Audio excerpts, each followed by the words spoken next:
Hello, hello, hello. Let's get to this. We're going to jump straight into the art scene today.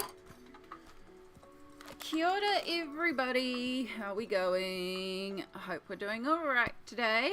Hello to BD and Samsara on Twitch. BD, congratulations on getting first. Also, I forgot to put my phone on silent. It is now.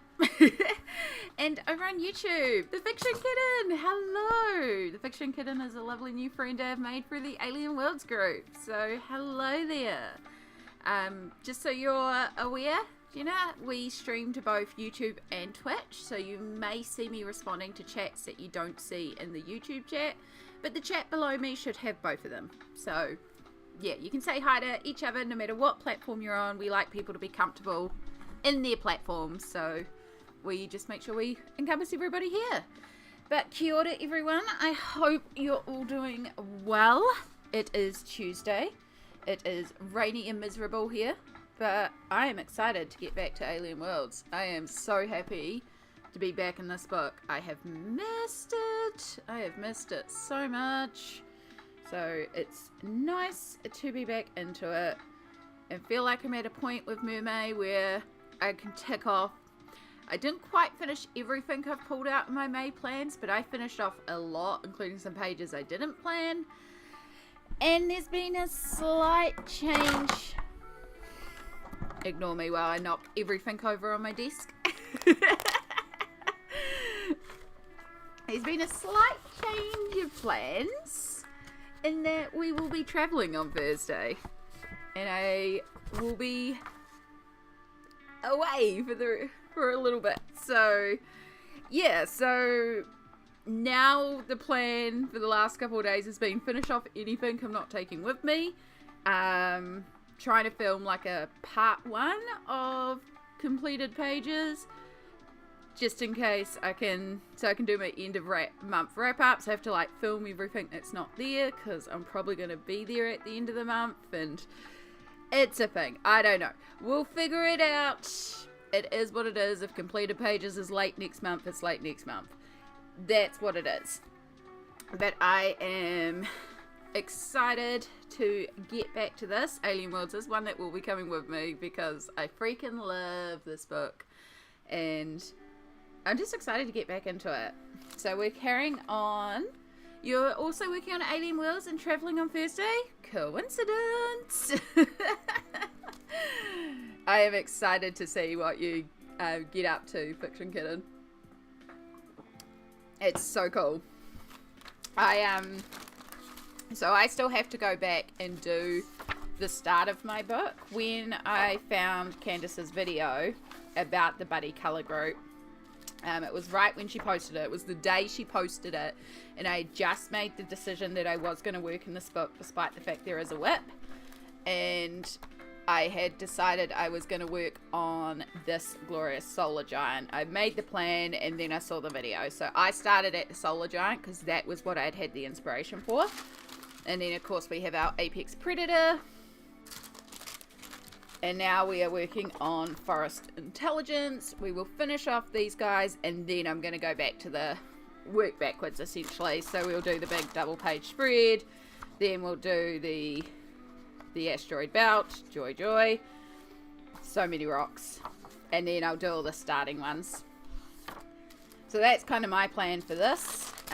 Once I've done those, because I did do some traveling in this book before I joined the group, and the whole next planet is also entirely done. So yeah, we've got a lot done. Right, I also just need to turn down the music for me, but that should still keep it at the same volume for you guys. Let me know. Just finished my work meeting, so I can now lurk with sound. Yay! I'm glad you can be here. So a little thing about today. It seems like it might have quietened down, but it may still be happening. It appears that they're doing some sort of building or repair work into the bathroom next door to me. So at several points there could be loud banging or drilling. It has stopped for about 20 minutes, but I don't know if it's also just morning tea time and they're taking a break. So yeah, I do apologise if it gets too loud and too noisy. I will probably just mute the mic for a little bit because they seem to be doing it in bursts and then it's quiet for a while. So we're just going to have to work with that. I didn't know they were doing this today. I didn't know. Yeah. So hopefully they are just done, but it is morning tea time. So very possible they're also on a break because breaks are important. And I love that for them, and I understand that they're working and they've got to do what they've got to do. I wish I'd had some morning, but they're going to do what they're going to do. Right, so we are going to carry on. So we started out basing our tree. So we are following the same pattern colours that we set up previously, because of course we want the planet to match all the way through because it's one planet. So we've got our pink trees started. We are doing some close-ups here. So what I should do is I should take photos. In fact, you know what I should do? This will be logical. This will be very, very logical. I should have the images available on the computer to pop up. And then I don't have to keep flicking back and forth. Look, I got a brain. Can I download my own images? Not from there. Where did I upload the images to? The originals. I think they're on my phone. I think I phone edited those ones. Sorry, I should have thought of doing this before I went live. That would have been really logical. How are we all doing today? What are we up to? So we know that the Fiction Kitten is currently colouring in Alien Worlds, which we love to hear that you're colouring along with us. What else are we colouring? What else are we up to? Sammy is work lurking. Alright, grab that one. I need to go through all my photos and update the reel, and like the little reel I put at the start with examples. I'm so behind. So behind. Walk in the Woods. Oh my gosh. I really need to get back to my Walk in the Woods page. I regret the one I started on. Right. So now. Woo! There's one. And then let's just. No, I don't want to remove it. I want to quickly add another image. I'm so sorry. I should have prepared this before I went live. This would have been logical, but you know. Sometimes we aren't logical here. And now I don't have to keep flicking back in the book. We can just pop these open. Smart. I did a smart. Right.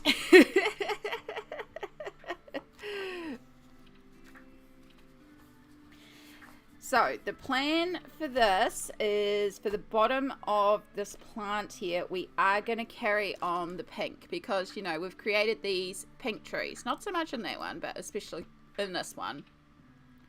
Then we do have some like blue and dark violet growths. And I think what I want to do is I want to bring a bunch of purple down into this creature. So we'll have the pink coming up. But I think I want to start bringing purple down so it's got like a gradient in here. And then as we go up, we merge more into the purple with maybe the very top being like a bright yellow or something like that. And then these little flying creatures around, I'm thinking will also be yellow, and that'll really help frame and bring your focus into the center of this, because that's what we want. We want our focus to be right here on this glorious creature. And yes, there's all these beautiful plants and elements, but this is our focus. So by bringing the pink up, we're going to create like a natural little frame. Bit of purple, which will tie into the pink, but give some variation and some intrigue. And then radiate our yellow center. And then that will leave a lot of blues and greens free to work on all these plant matters. And we should have quite a beautiful colourful page, but still quite harmonious and balanced, still tying in with the rest of the book. And then what that does as well is frees up for this page, because this is an absolute zoom in on an element of this planet. So I love the fact that as you go through this book plays so much with perspective. It's one of my favorite things about Alien Worlds. So this is like a really close zoom in on one of these plants and the tiny little creatures, tiny little nymphs. So I'm excited to get to that one too. But for now, let's carry on with our trees. I'm loving working on this live with you. I'm so glad. I find it so fun to colour while others are colouring. And I find that it helps me get more colouring done. You know, it's like co-working. We're co-working, but we're co-working with colouring. Some people are legit co-working right now. We appreciate the work lurks. We appreciate all the lurks and the hanging outs and the comments and the vibes. We're definitely in chill vibes mood. So yeah, as I said, I am travelling on Thursday. So I also have been pushing myself to try and finish some pages in books so that they are done. Because obviously I can't take every book I have a work in progress in right now. It has kind of changed a couple of my colouring plans, but I'm more than happy to do that. I'm so glad that I had this feeling I needed to go hard early in the month, because if I just kind of meandered around and then got into the end of the month and not gotten through so much of my list, it would be, I mean, it is what it is. The only pressure here is the pressure I'm putting on myself. Like, I don't need to feel pressured. But it is nice to know that, like, hey, you've already done all of these, so like, now that this impromptu travel has turned up, it's like, cool, take whatever you want. You've done enough to do whatever. So that's really handy. And I'm super duper excited.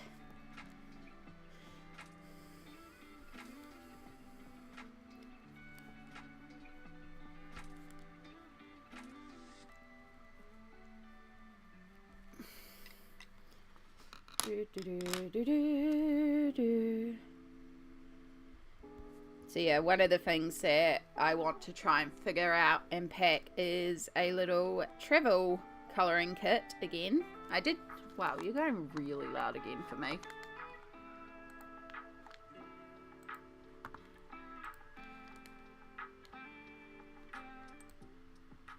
That won't help. Right, now it's actually appropriate for me. It's like, why are you so loud? Spotify had turned itself up again. Rude. What was I saying? I'm in a little bit of chaos mode this morning, and I do apologize. You ever have one of those mornings where your brain's just like, wee? That was my brain this morning. However, the chaos mode did help me get a lot done. Chaos mode is great. I actually remembered I had washing in the machine, and I got it out, and I put another load on, and I put an alarm to remind myself to get that load out after stream. It's like, I am so proud of myself. That is so much washing. And I did a load last night, and remembered to get it out of the machine. I'm just like, this is more washing than I've done in weeks. I have a terrible habit of forgetting that my washing's on. Because my washing is not in my apartment. My washing machine is in a separate side room. So I have to leave my apartment to go and get my washing out, and I forget about it a lot. There's a reason why when we have our breaks, I do ask if there's washing in the machine. Because I know I'm not the only one that forgets that they have washing in the machine. Also, Violacious, how are you going? I warn people that when I am going to get things done, I am going to thrash. That's a good word for it. Time to thrash out.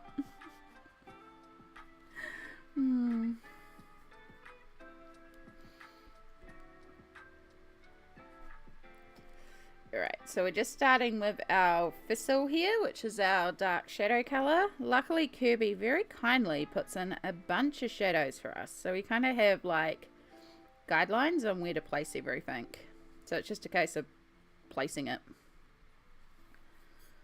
Thank you for doing the shout out for wonderful Vi. We adore Vi on this channel.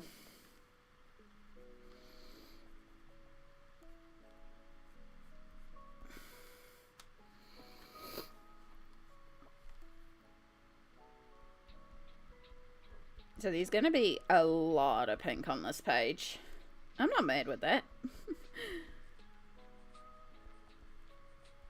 do, do, do, do. Mm-hmm. Yeah, right now it does look a little rough, I know, but again, this is just the base layer. This is the layer that I do to help color up the pigment, cover up the paper with pigment, which helps me a lot with the shading later on. And because the Inktense is so intense and you can get a little bit of blends with it, I find I tend to do the basic blending with the Inktense now, and then I just use my polys to deepen the shadows and create a bit more contrast. Yeah, I really like it. I really like how this planet in the alien worlds is going.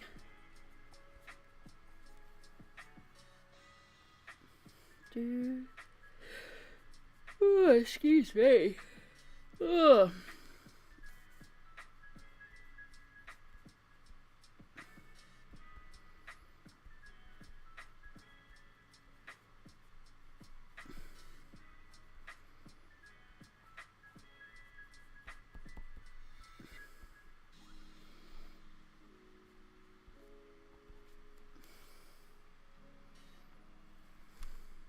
We are, of course, still on the teas.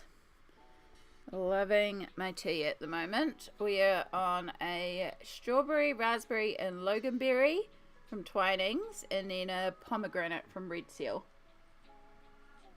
The strawberry one is very sweet, so I find the pomegranate helps cut down the sweetness. It's also really good with blood orange.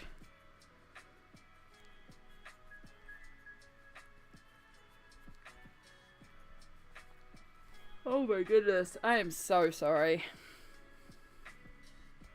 You want to know why I've immediately started yawning? Because I've started colouring, and I'm now starting to relax and calm down, and the whirlies are stopping, and now it's like do do do do, and now it's making my body go, we're sleepy. We're not actually sleepy, we're just calming, and it's nice.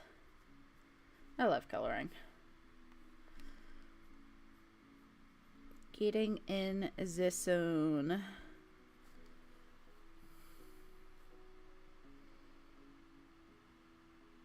I forgot to have breakfast and all that chaos. Oh well.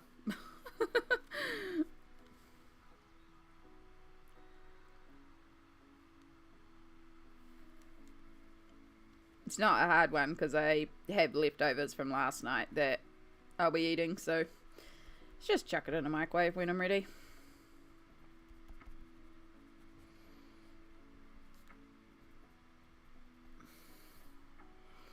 We have some gochujang stew with chicken and sweet potato and bean sprouts and bok choy. And I might even chuck a hard-boiled egg in there because I've got so many hard-boiled eggs because I boiled up like 18 of them. Now we need to use them up.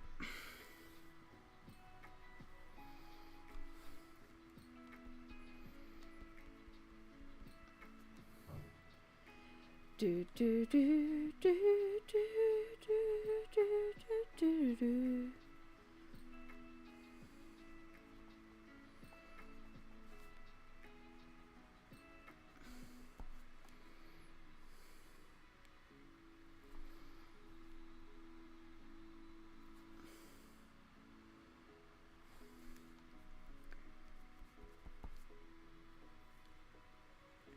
I'll make that tree shadow back there. This is where it gets a bit difficult because everything's like twisty, twisty.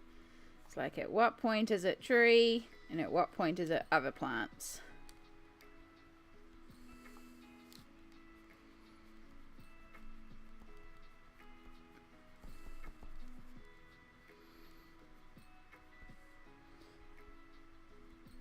So yeah, I finished off, gosh, I think I finished off 3 pages yesterday because I had so many that were very close to being done. I just ended up going hard yesterday colouring them in, but it was so good.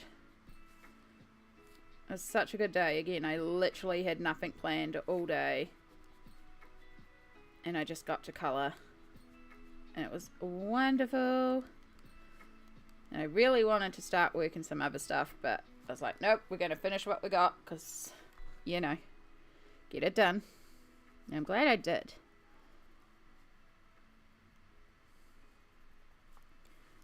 Do, do, do, do, do, do.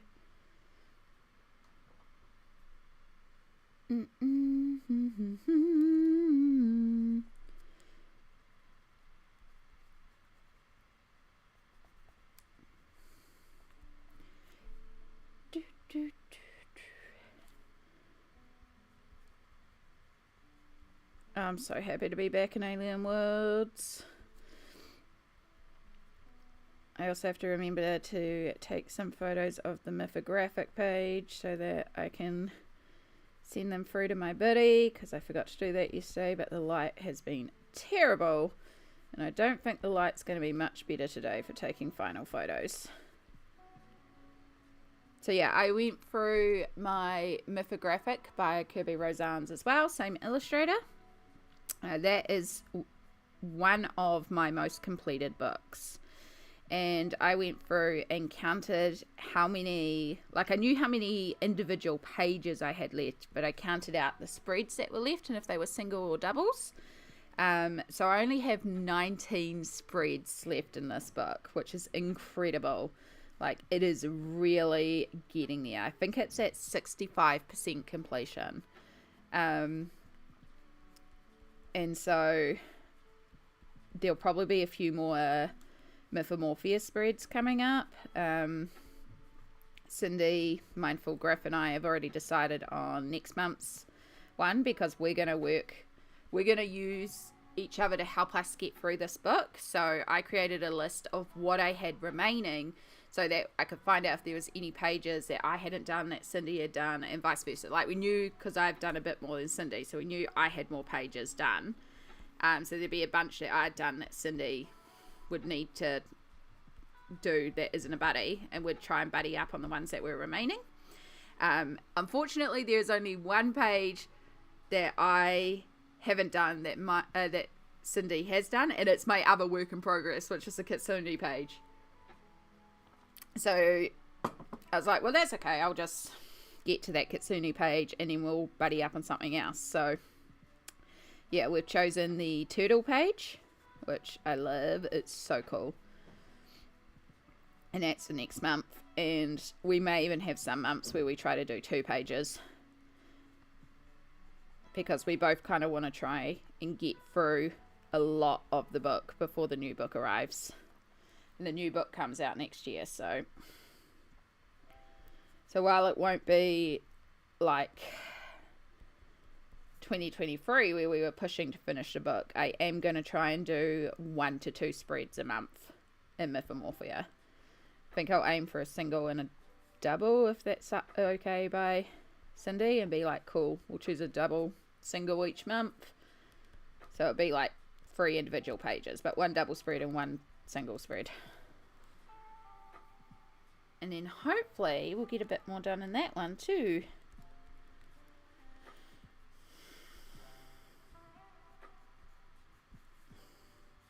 And then of course we've got Alien Worlds, we've got my project collage book.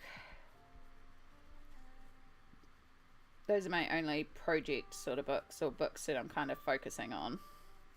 Because the other goal, of course, is the unworked books, which we are making a lot more progress on. It's so cool to see the shelf filling up. I think I'm at,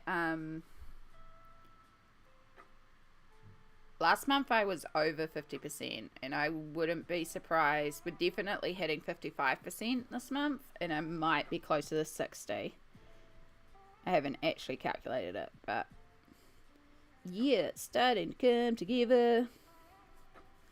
So yeah, June was meant to be working the whips, because I'm not sure when I'm returning home yet. I don't know how that'll go, so we'll see.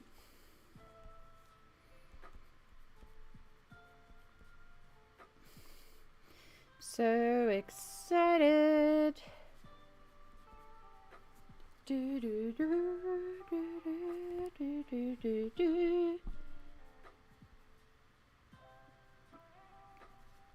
let's make sure we've got a bit of shadowing around these claws.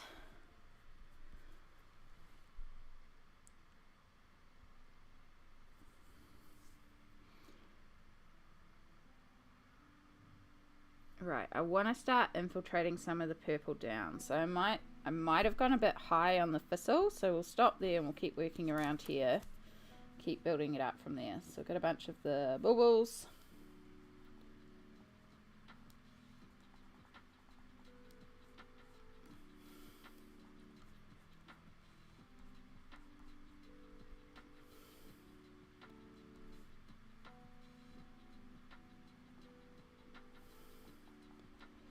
I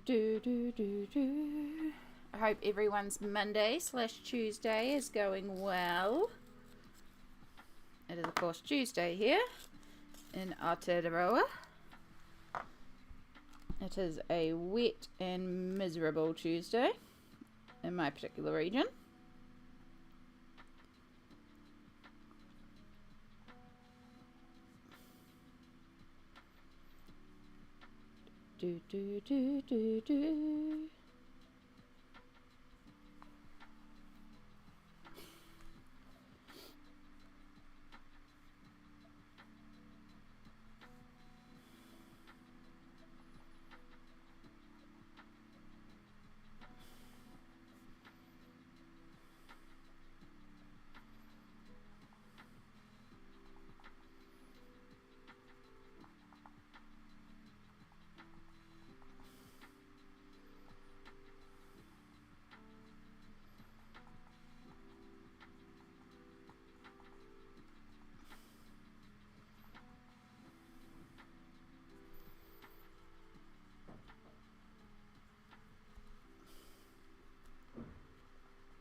So much pink.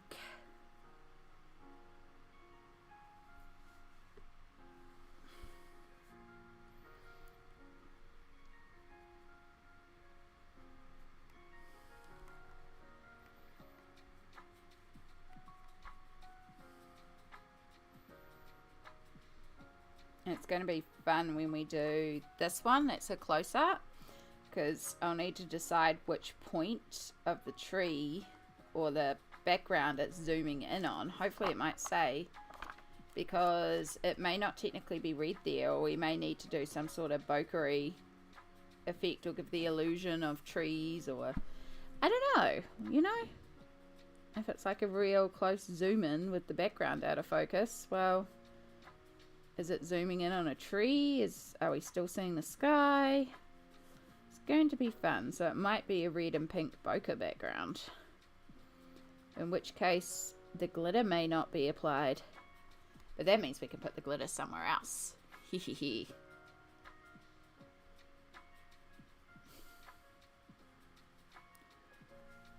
Oh, the glitter.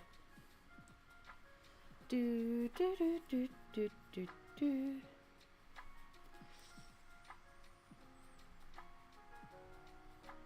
I love how many of our group have actually named their spaceship something glittery. It's like we've all got different names for different reasons, but there's a few of us with glittery ships.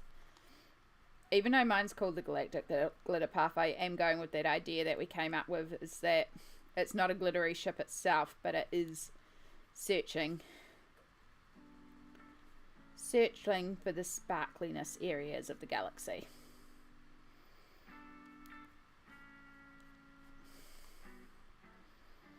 Because of course I started colouring my ship before I decided and joined the group, because I have made progress in this book before the group.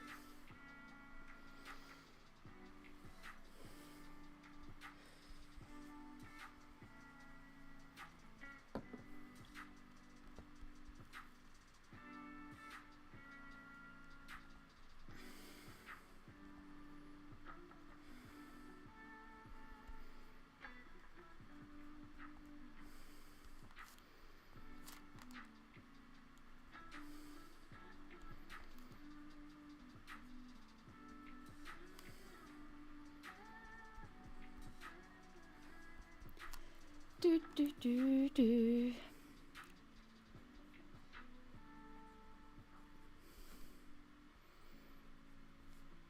Alright, you're all in shadow. You're all in shadow.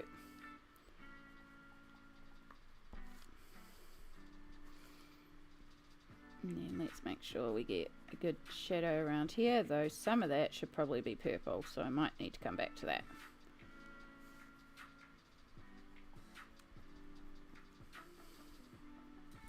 So I know right now it looks like a lot of lines. I know. This is what the basing is, though. And it's going to help out so much as we get on. Now, I did colour in the spots there, and I didn't colour in the spots there. So maybe we got two different colour spots. I don't know. We'll decide that later on. Definitely doesn't need to be pink. We've got a lot of pink already on this planet. You had a pen malfunction? Oh no! Another pen being sacrificed to the retirement home. All my tiny little pencils go in a jar, which has fallen behind my desk, so I need to pick it up. But it's the retirement home for tired nubs. It's where I put my tiny, tiny little pencils. And one day I'll figure out something to do with them all.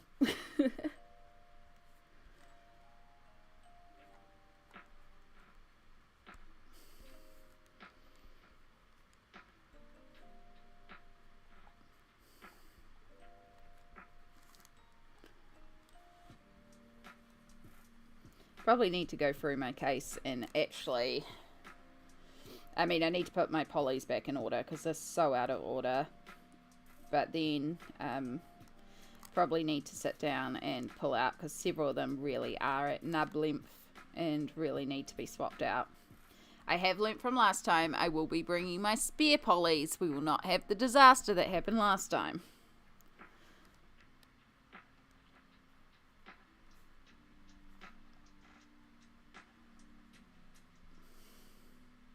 Last time I travelled, I forgot to go through my pencil case before I left, so I travelled with a ton of nubs, and I was working on a piece and I ran out of certain colours, and so I had to do an emergency pencil order and get that shipped to me.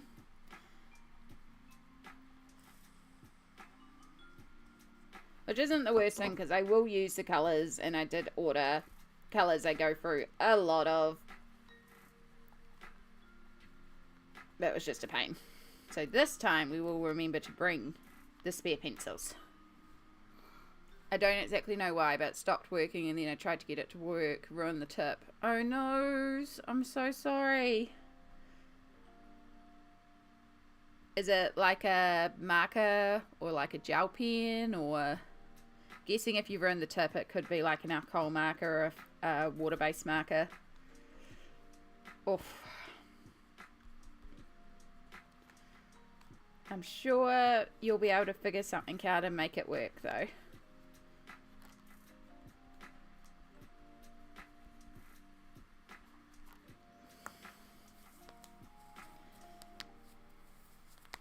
Oh. Okay.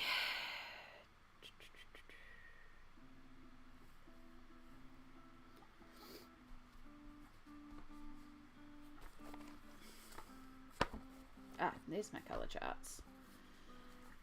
So if we're working with the thistle, mauve could be a nice next step, and that would lead the pathway for us to go into violet and then dark violet. So let's pull out mauve. I think from memory this is a slightly shorter one.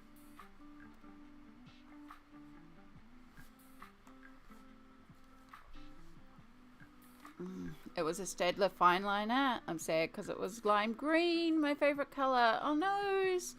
I just got some fine liner, Staedtler fine liners, and I love them, so I do understand. At least they are available individually to replace, but it is very sad when you're working on a page and it goes out partway through. Ugh.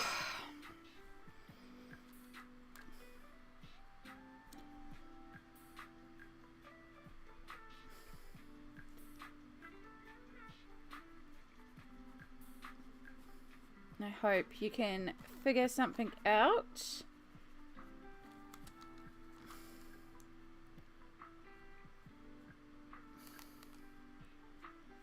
Do, do.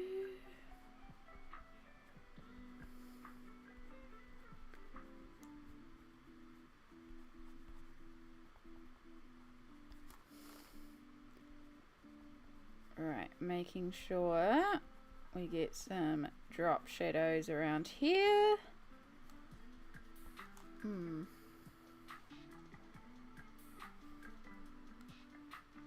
I know the fiction kitten, that is so rough. I haven't checked any of my markers recently, but I would worry about that. Yeah, I'm working on a poster at the moment. It's just like easy colouring in bed. I'm not even worried about shading too much. It's just like mindless colouring with the alcohol markers. But there's so many big areas that at certain point my markers are just plain running out, and a lot of my markers are dry and old, so it is giving me the opportunity to kind of work through and figure out what markers are gone. But yeah, the hardest thing is I started the floor not realizing how big the floor area was, and so it's very, very, very much ruined or used up one marker entirely, and I'm not even like a quarter through the floor. So I tried to finish the edge like in a wavy pattern, and I might just have them like have different colored floors in different sections, because I don't think I have another green like it. It's like, darn it, if I'd thought about it, I would have done something neutral like a grey that I could have just easily filled in. You're here now instead of YouTube. Hello, Fiction Kitten on Twitch. Welcome to the other side.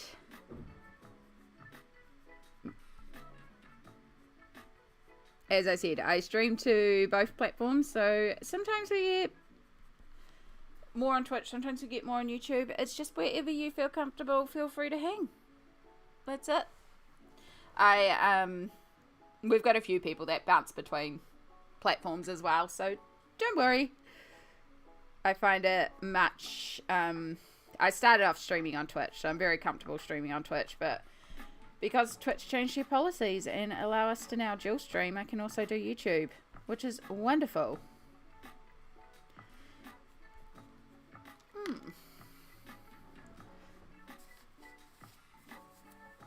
Alright, I think that gets us our start of our purple in. Again, it doesn't have to be a lot of purple, but we just want to start the gradient down, and then we'll just have to work out the hands. So if that's our purple, the thistle would then come in and work as our secondary colour instead of our shadow colour.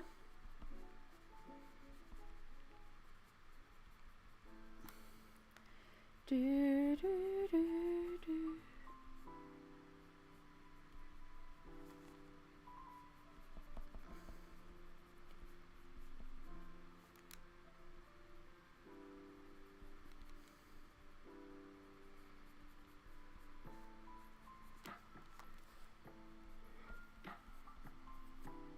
Ooh, excuse me.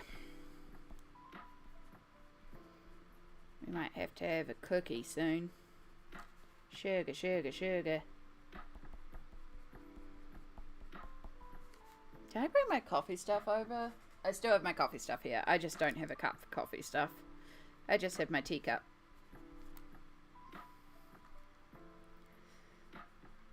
Might also make a cup of coffee at some point. All the drinks, all the time. Art Studios. Hello, Emily. How are you going? We have another Alien Worlds friend. Yay! How you going, Emily? It's lovely to see you again. Yummy Rocks. Hello. All the friends joining in. How is everybody going today? Hope you're all doing well. We're doing some work on Kerby Rosanes' Alien Worlds colouring book. And we're working on a page from The Lost Planet called Forest Intelligence. So this is like a thousands upon thousands of year old intelligent creature that communicates with the forest around it through its root system in the ground. And all the little flying creatures around it also communicate with it. It's pretty cool. I like it.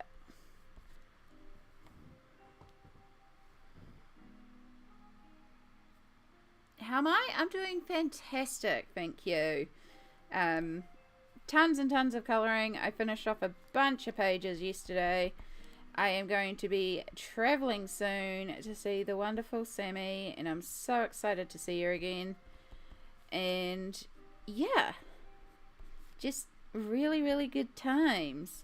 And I'm extra grateful for your amazing gift, Emily, because all the books are small and they will travel really well in a limited space. So I'm just like, all the new books, all the small new books. So perfect for traveling.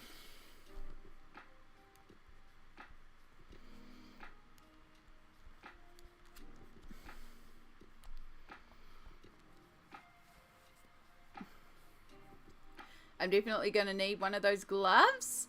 They are excellent gloves. So I do have the box here. The wonderful Samsara got these as a gift for me off my wish list. I've also used the Copperfit ice ones as well. And they definitely help with the arthritis. So if you do get hand pain, really do recommend getting a good pair of compression gloves. Look for something that gives you good finger compression. The main reason I like these is I am finding that despite the compression, there's not too much of a seam here. You can see there is a little bit of seam compression, but some gloves have a really thick, heavy seam and it really digs into your hands and it gets super painful after a while. These, not too bad. So, and they're nice and tight on my fingers and they're really helping with the hand pain. Annie Banani, hello. Hello, lovely. How are you going?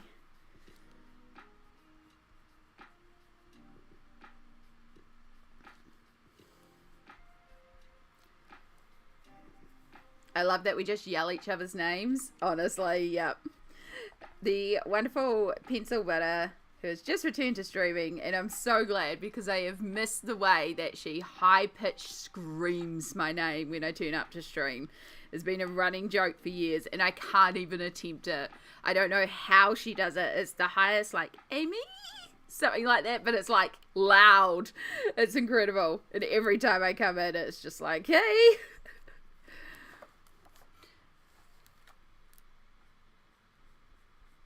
We just all yell each other's names.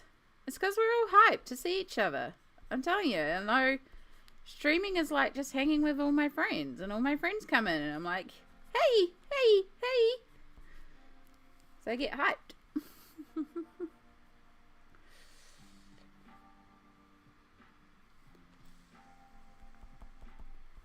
And we've got some friends that have been here for a long time, and then we've got new friends we're making along the way. So there's just even more friends to yell out hi to every time. I love it. Love it. I did so much gardening yesterday, my body is sore. Oh noes. Well, I hope you can get a lovely amount of rest today. I'm presuming it's maybe some Hollow Knight, although I think your computer, so I don't know if you can do that while resting. Can't remember if you have a Switch or not. I know. I hope you can have like a good rest day and just lie back and chill and do what relaxes you. I would suggest colouring. But that's just me.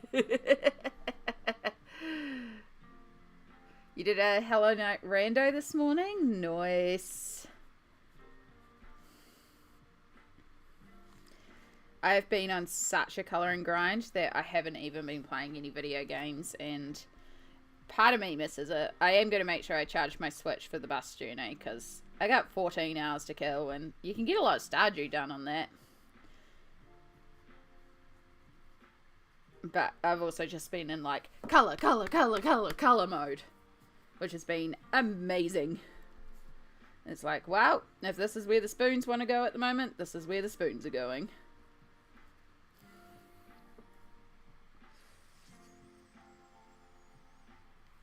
A puzzle to relax, not much of a colour. That's all good. Puzzles are awesome.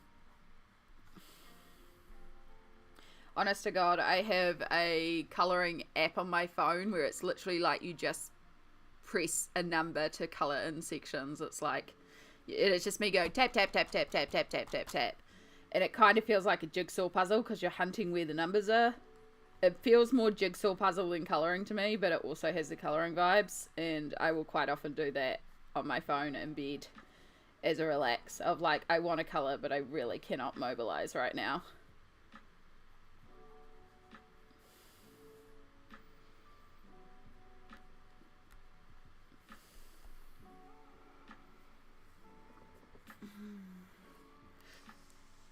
I didn't finish it yet, Sammy.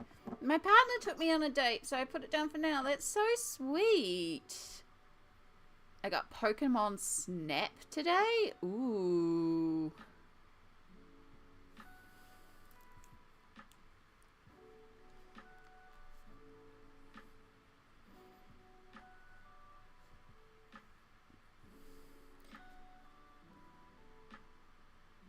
It's a game I haven't played in a while. Pokemon. It's like, because I basically completed the Pokédex in Violet, then it's like, cool, now what I do? But I think there's been some DLC stuff since then, or like some updates and these extra missions, so I should go back and download them and get back into it. I know, I tend to go through phases with video games. There'll be times when I'm all about the video games, and then we just don't touch the video games for quite a while. And then usually if I get sick or something, then we go back to a lot of video games. So, but that's the great thing about it. You know, like your hobby's there for when you need it, but when you don't need it, it's also cool.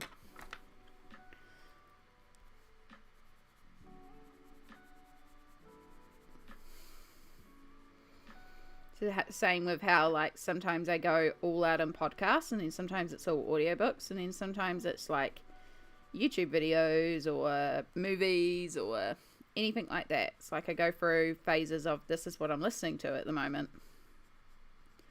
It's like if it's not what you're listening to at the moment, it's still there for when you need it later on.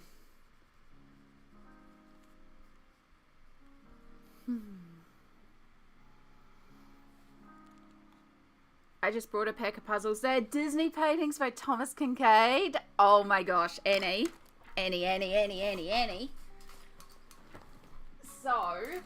oh my god, can I reach it? There is a colouring book in the colouring community that I feel like I am justified in saying a lot of us fear. It is the Thomas Kincaid colouring book. Now, there are some colourists I've seen that just go into this book, no worries. And then there's a lot of us that are like, oh dear God. And I am one of those people that has not worked in this book because I'm scared. And I want to work in this book, and I will be tackling this in one of the coming up months because I need to work it. It's gorgeous. The thing is, because it's one of the ones where you have examples, I want to match the picture, but the picture's done in oil paint. And these have these horrendous black lines, which is going to be a challenge to work with. And I think it's doable. It's gonna be work though, no matter which one I choose. But yes, we will be tackling a page in here. I love Beauty and the Beast, and I've always wanted to do this page. I love the lighting effects on here. It's just so gorgeous.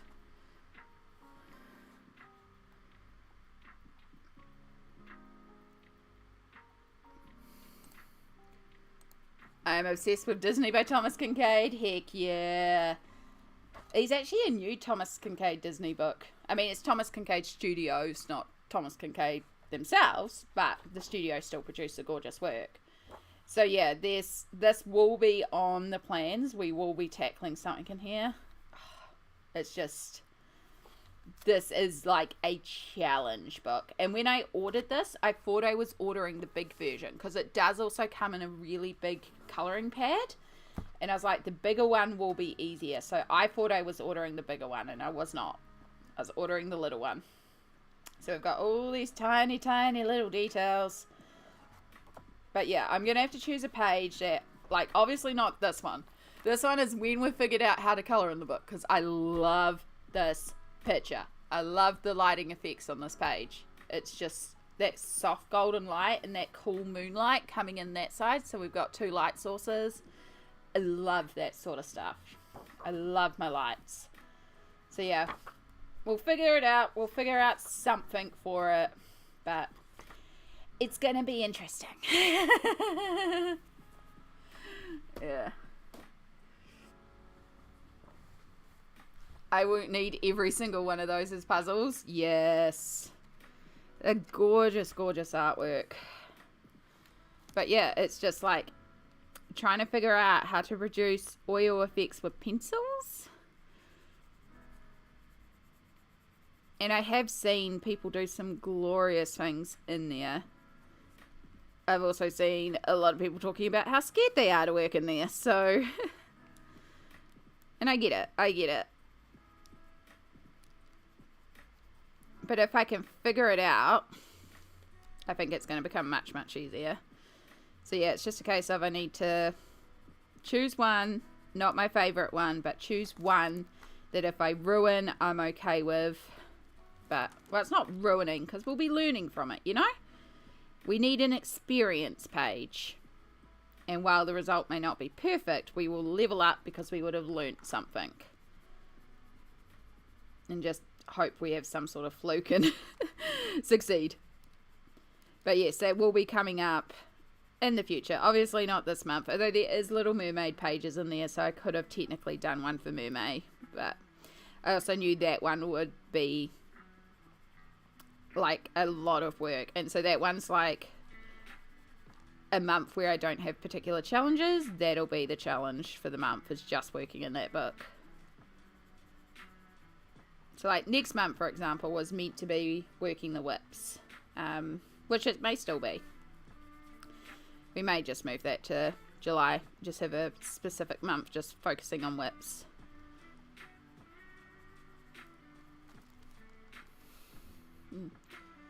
That looks like a challenge for sure, especially since the examples don't have the outlines. Yeah, that's the part that's throwing me, is the black outlines. Yeah, I'm scared to work in that book. I do have it, but it's untouched. Yeah, maybe we have to buddy in it, Emily. We just have we're scared of this book, buddy, and like, just like go into it knowing that we might not make it. Yeah, I would cut out the pages, frame it, and call it good. But if I cut out the pages, like if I cut out that, then I lose the colouring page. I mean, I just buy the posters. I'm pretty sure these poster packs are these. You could just buy posters. So, yeah. But yeah, if that's the point, like, totally. And honestly, Annie, because a lot of people buy it and then get intimidated by it and don't colour from it, you can probably find this on the secondhand market really cheap. Or there may be someone who's tried to colour a page in here, decided they can't figure it out, and is flicking it off. So, yeah, definitely one, if you want it for the pictures alone, yeah, double check on the secondhand market. Can I make a copy to practice? I could. It's not a bad idea.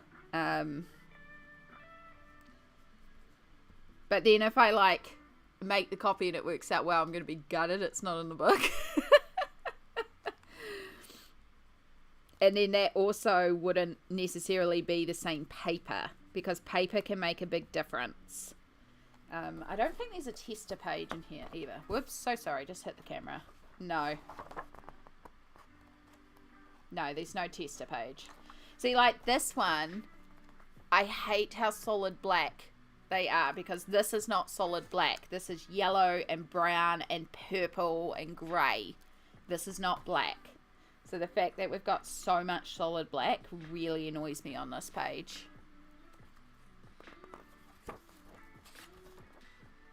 I've seen that one coloured. It's gorgeous. I've also seen the this one done a few times. But yeah, I would be more inclined to find one that I don't completely love, but is still interesting enough for me to work in. And just try. Like, that's it. We just have to try. And it may be a success, it may not be a success. But also, it doesn't have to match the picture exactly. Like, I look at this, and I'm like, well, am I going to sit there and do these? I could do these little sparkles, these little highlights. But also, I could just cover it in glitter. There's no reason my version couldn't be having glitter, even if it's not in the original, you know? So, yeah. It's not going to look exact. And I think that's what I just have to change my mindset on. Because I cannot do it exactly, because it's oil paints. And we're not using oil paints. So, it's more, this is the original. Take inspiration from it, but also do your own thing. And I think if I go in with that mindset, it will actually be okay.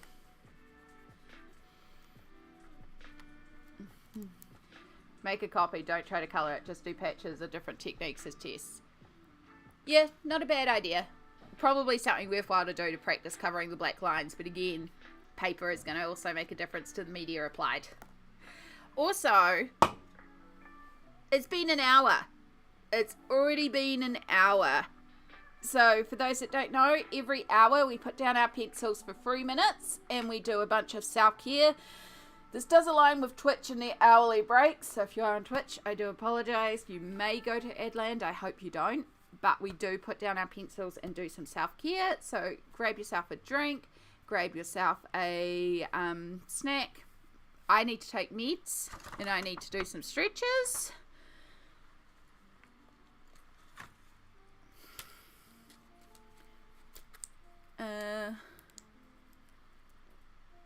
I am Yickfree Sawsey. I'm so sorry. I'm not sure how to pronounce your name, but hello, welcome in.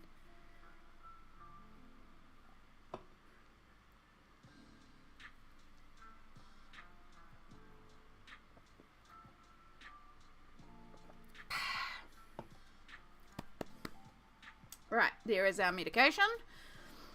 And the break will start any second. Oh, and we'll begin our stretches. 3 minutes of stretches. There it is there.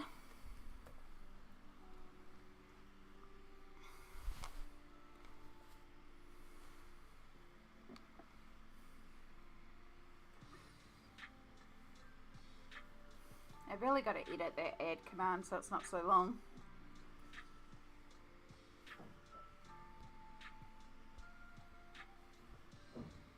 Or widen the text box slightly.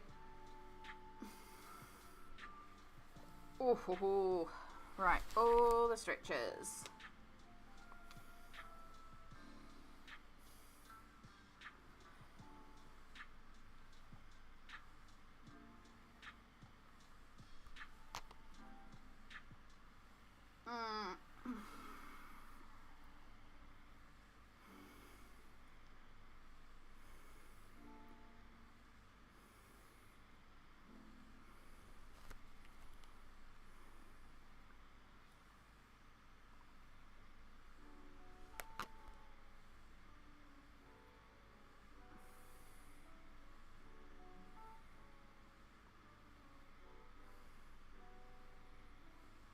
I'm also just taking the opportunity to check some messages and notifications.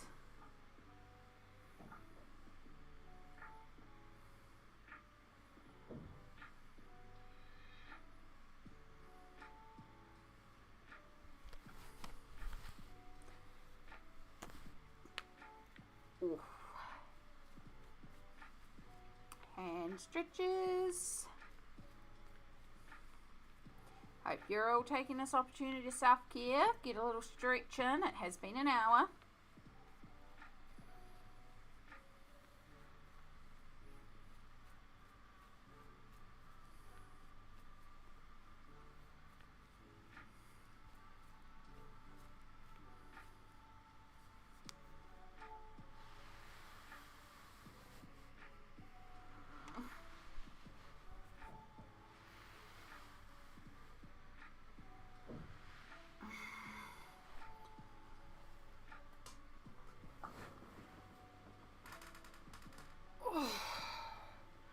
Got about 30 seconds left on self-care time.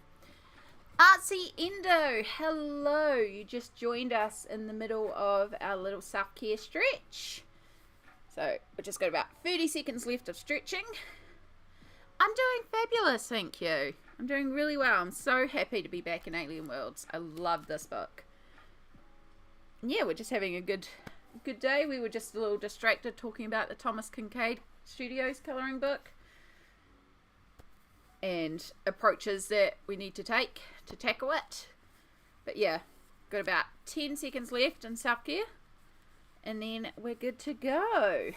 Make sure my gloves are back in proper position and we will finish off our tea for some hydration.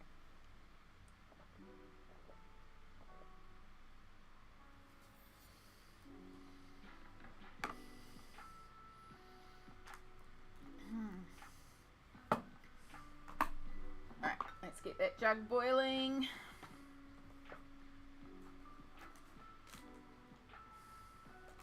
And we'll go for one of my favourite combos. Blood orange and peach and pineapple.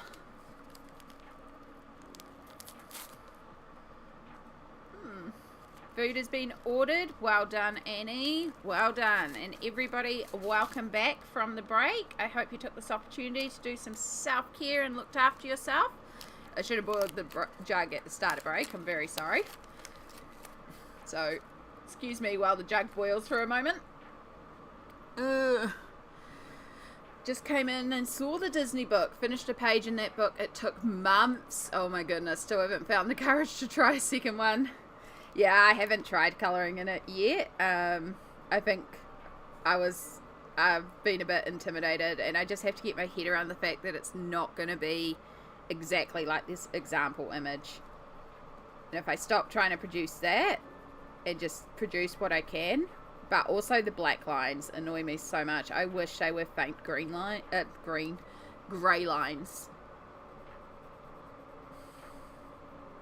If it was less intense black lines, it would be so much easier to produce the effect. But alas. So yeah, I do want to tackle that book in the next couple of months. It is one of the books that I have been needing to work in. And I want to. So, yeah. It's going to be a challenge, but I think it's going to be fun. And you know, sometimes when you do a challenging piece and then you finish it and it's just like, wow, I did that. And if it doesn't work out, well, we would have learnt something along the way to tackle the next piece. Well, a puzzle is much easier. It absolutely is. And puzzles are lovely.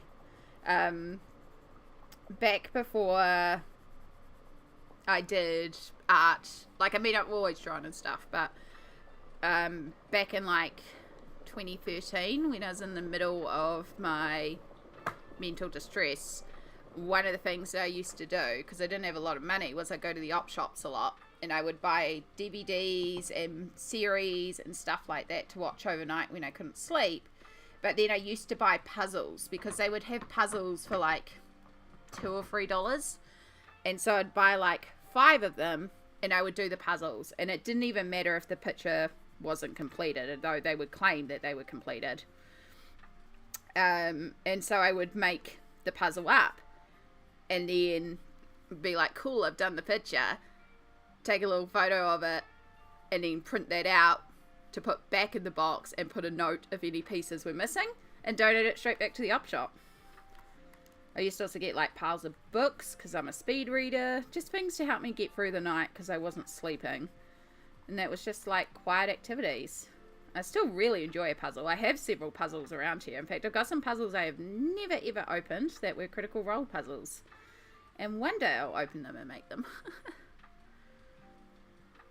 I might start another one while watching your stream. Heck yeah.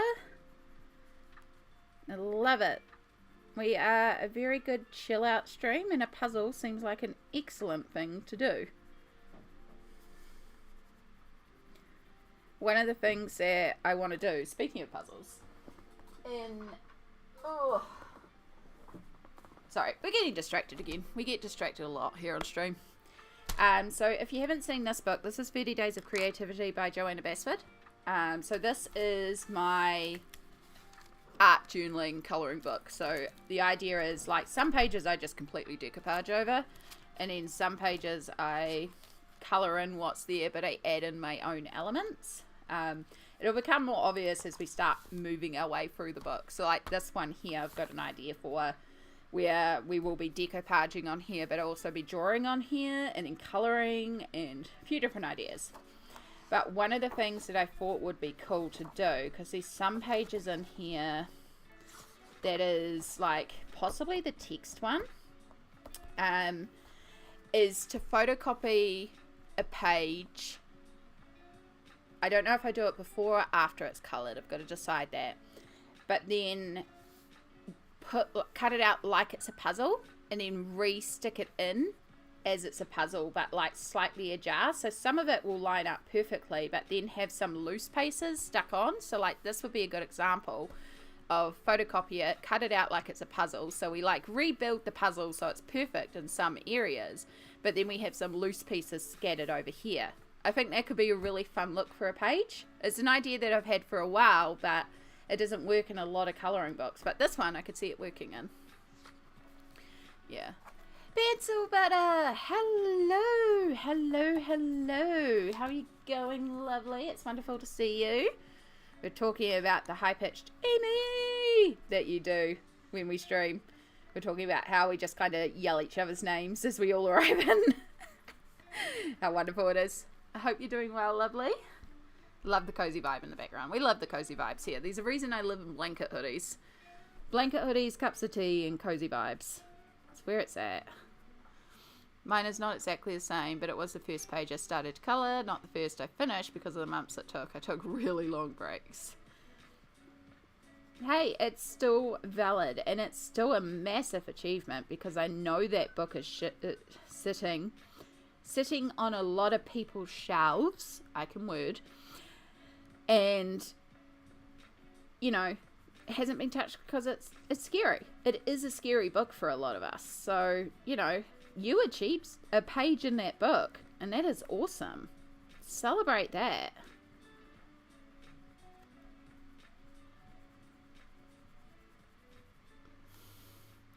I am pretty ill today, so I won't be streaming this evening, but maybe I can get something accomplished. I hope so. I'm sorry you're not feeling well, but I hope our chill, cozy vibes here and our little... It's almost like a co-working stream. It's not quite a co-working stream, but I hope I hope it will help.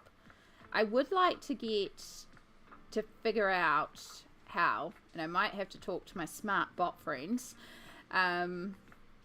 because I do watch a few co-working streams, and I love the fact that they have like a chat generated task list, and you can do like exclamation task to add to this list, and it scrolls through it on screen, and you can do exclamation done, and it crosses it off the list.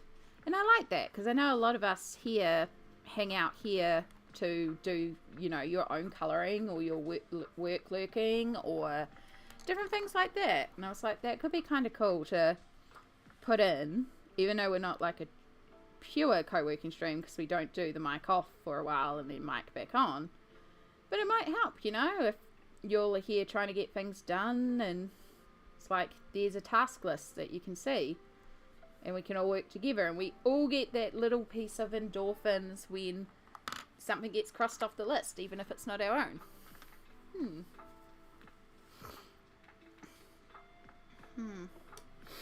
Only Amy gets a screech. Yeah.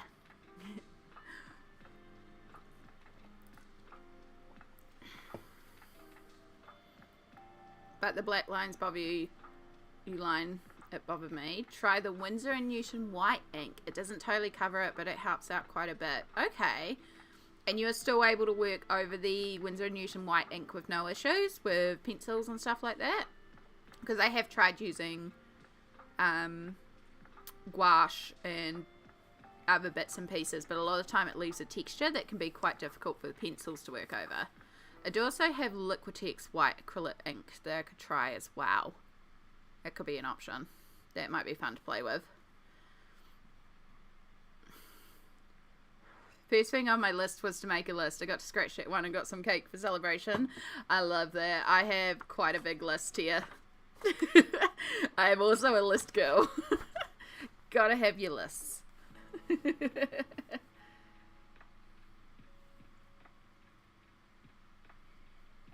Oh, it's actually a meme? I did not realize.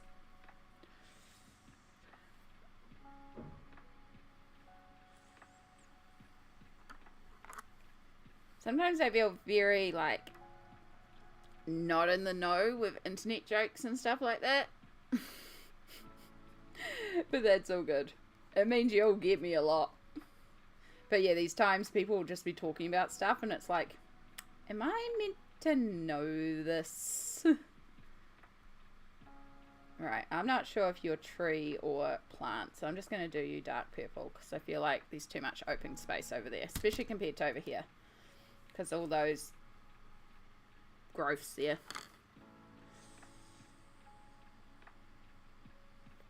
Right.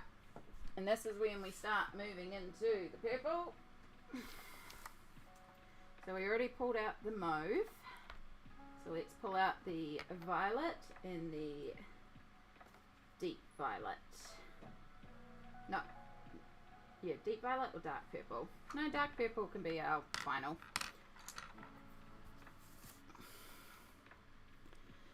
So we also will still want our thistle and we'll want our mauve. And then we'll start activating.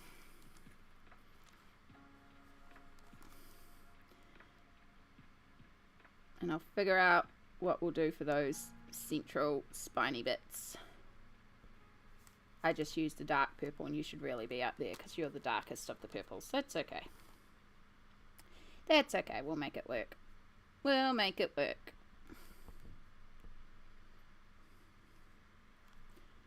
Little bit of deep violet, just a little bit, because most of this will be violet. Violet, you're turning violet, Violet.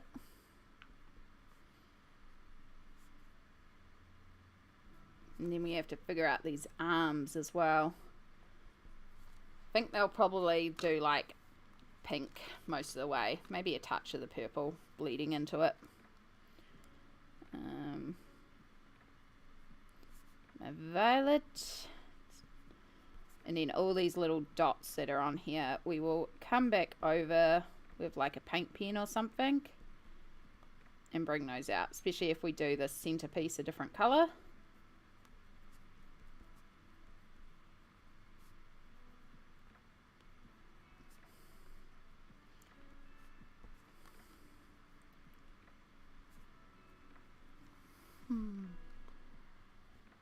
We all feel that way? Well, that's good to know, Annie. It's good to know I'm not alone.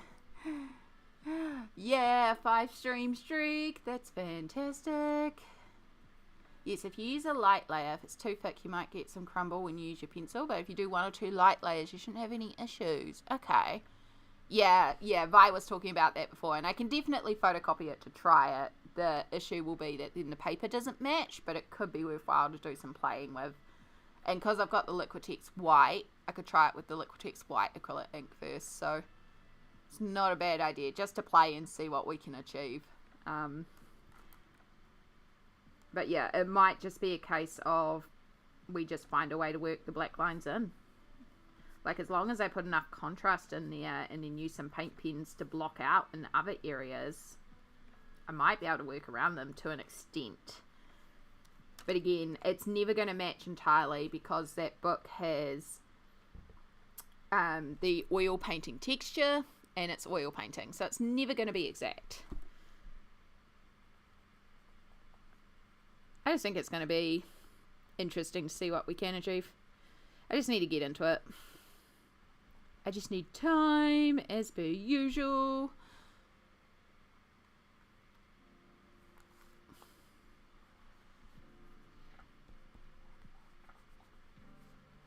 So many ideas, so many pages I want to colour.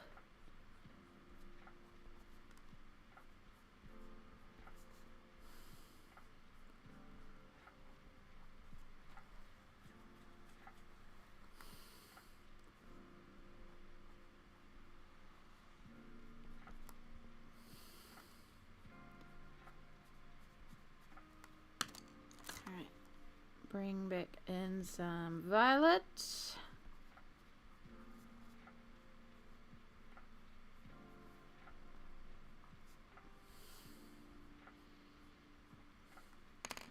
Honestly, some days it's like, can I just not sleep so I can do all the art? Some days I miss how insomnia I used to be. But also I used to not be very productive during those times. I still had to rest, but I didn't necessarily have to sleep. I still have some nights like that. But I do also sleep a lot more than I used to now.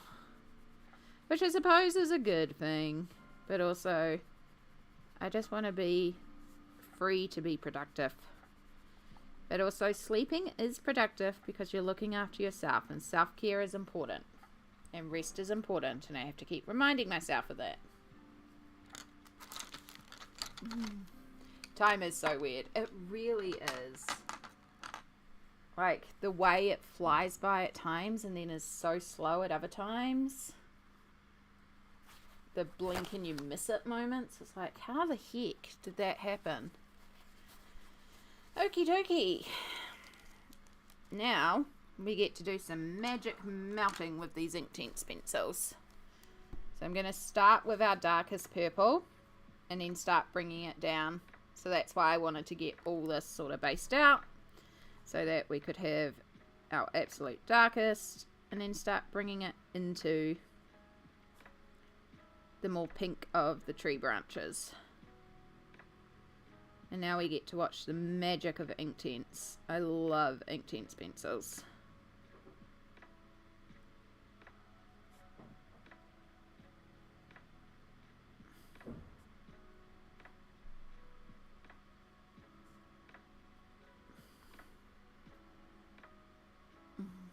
I reached the age where I have to go to bed no later than 10:30 p.m. and I cannot sleep plus 9 a.m. I feel like absolute garbage just if I go to bed after 11. Oh my goodness. I find that I tend to be going to sleep between around 1 a.m. Depends on the night. But then I'm usually awake by 8. But a lot of the time, like, I'll go to bed at 1. I'll jerk awake at 3. I'm awake for a couple of hours and then I drift back off. And one of the big things I try to do then is not look at my phone. Because I know if I start playing with my phone at 3 a.m, we ain't going back to sleep. So, yeah.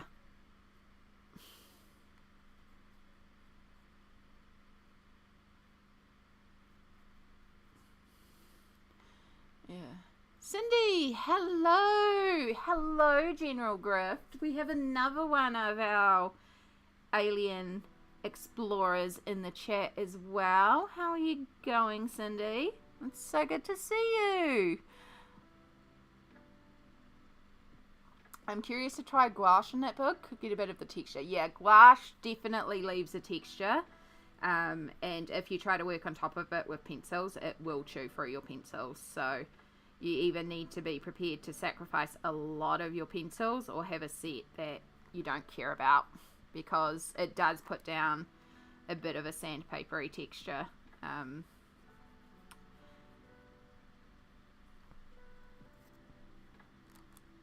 It's not quite as bad as like gesso, but it definitely leaves a texture. By the way, your last pages look amazing. Couldn't be here for all of your last stream, but we actually see the results. Looks great. Thank you so much. The Mythomorphia pages were actually a buddy colour with Cindy. So, and Cindy, I have not forgotten to take a photo. I am just in like absolute grey weather at the moment. So I just legit have not had the opportunity to take photos of the pages yet. So as soon as I get some sunshine and I get some lighting that actually works, we will get a photo sorted of the double page. But yeah, very, very grateful. Because of that buddy colour, not only did I complete those 2 pages, I also finished a whip in the book, and then Cindy and I are going to be working on some more Mythomorphia to try and get some more progress in that book, which is amazing.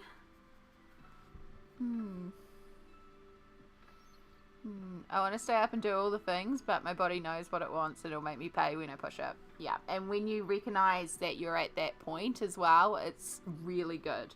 Again, there's nothing wrong with sleep and needing lots of sleep. If you are somebody who needs lots of sleep, get lots of sleep because you need it.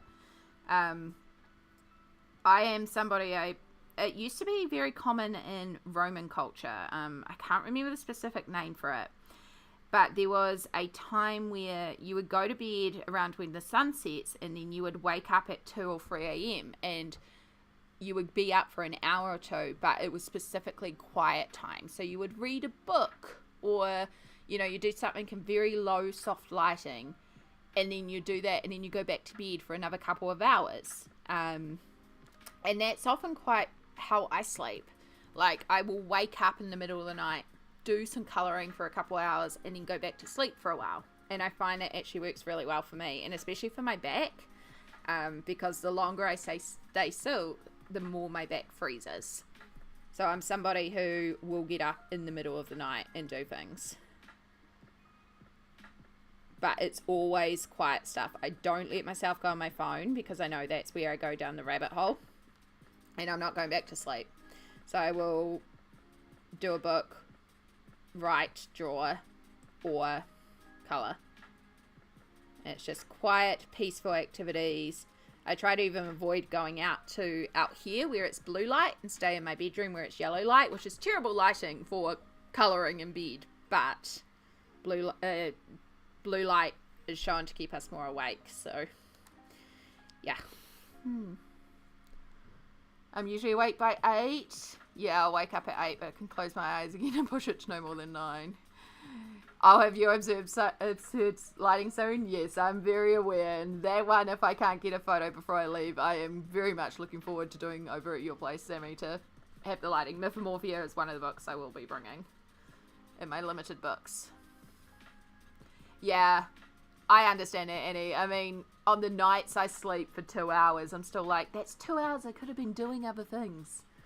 But also, it is important. We do need rest. We do need recovery. We do need self-care time. So, this is why I do really love colouring or whatever your chill hobby is. Because it's also really important to take that mental break time. That time to rest and recover.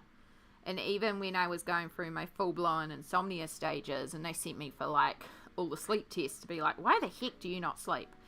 I was aware, like, I may not need to sleep, but I need to be doing gentle activities. So that was where I had the puzzles, the books, and, you know, was doing things that were not physically taxing. I would still be in bed, I'd still be resting, but I legit did not need to sleep. Yeah. Yeah.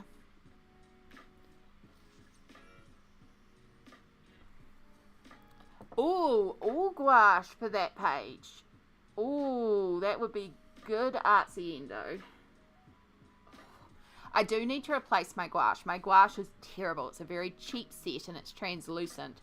But if I had proper gouache, doing a Thomas Kincaid and gouache would be fantastic. You would almost get like Studio Ghibli results.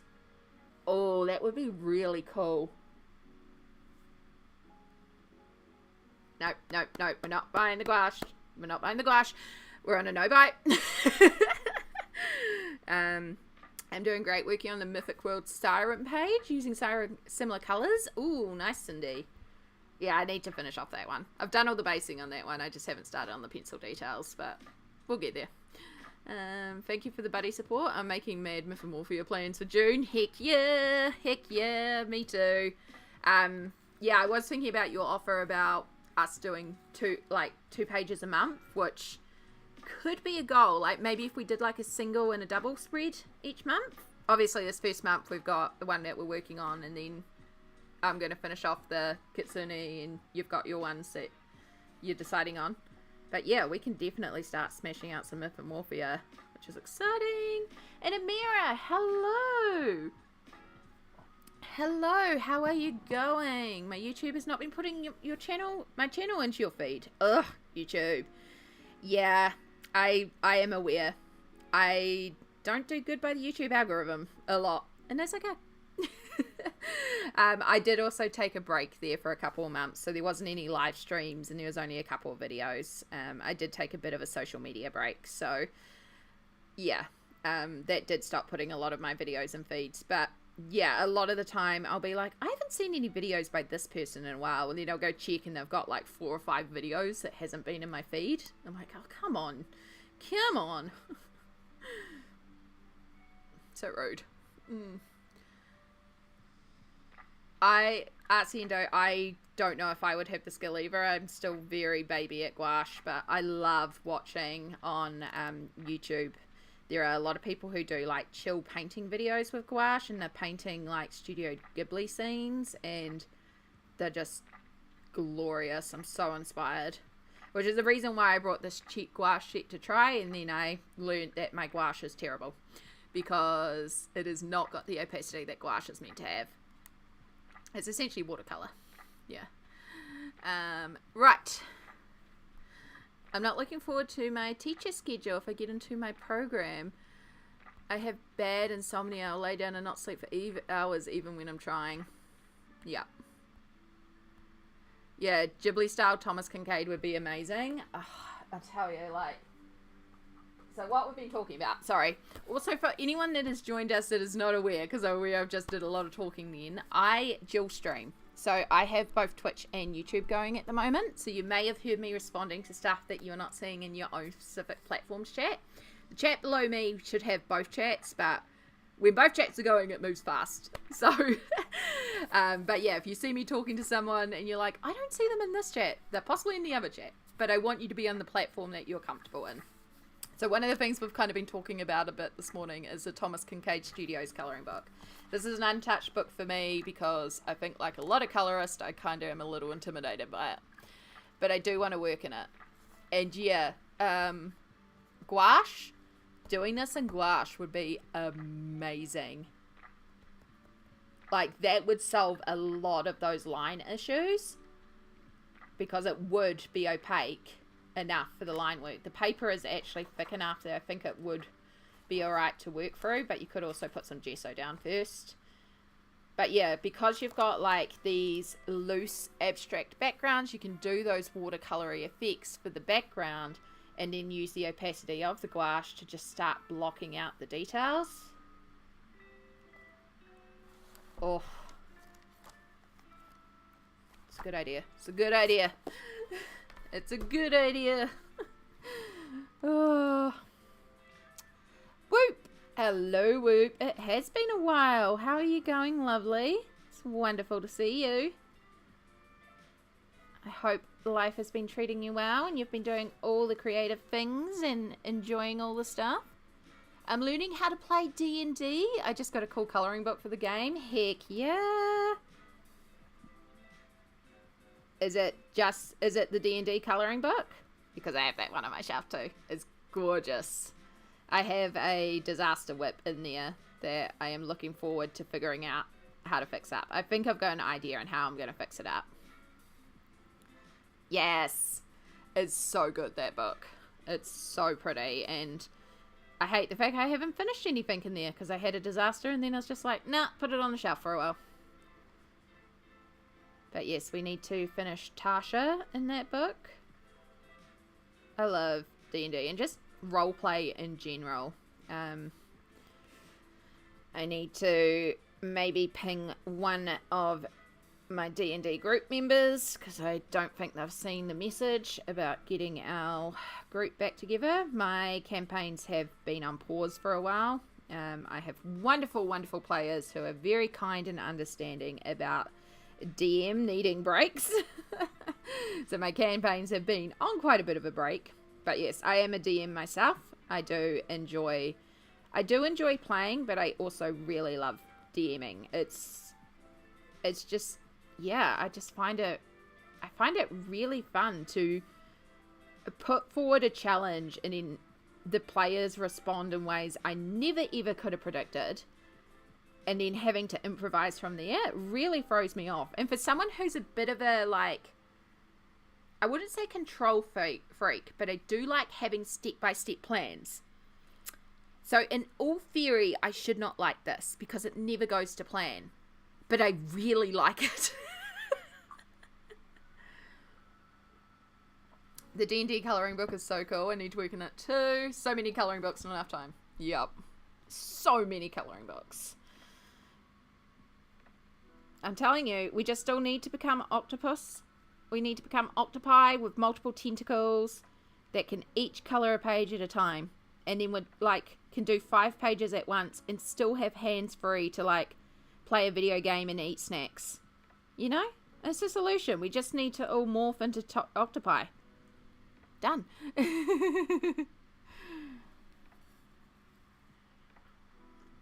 It's great. You're a DM. Yeah. When your players spend 2 months on the first week of school, yeah, that's because Amy went very hardcore on expanding the module. Yeah, that's because Amy did a lot of extra world building on that and really put forward. But I wanted you to actually experience school. You can't send people to school in D&D and not have them attend school and just be like, cool, you did school, now here's all the other stuff. Yeah, it was more like 6 months. You guys literally spent, I think it was 6 months on the first week of school. Because I wanted you to experience every class that you were taking and discover clubs, and I wanted you to have a school experience, which meant it took 6 months of my players at level 1.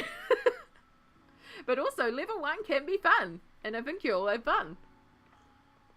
It's in my plans to try it, just have to find a moment of courage. Maybe we'll try it in a page that I don't love. If it doesn't work, it's just paper, and that's why I have to keep reminding myself. Exactly, Artsy Endo. That is exactly it.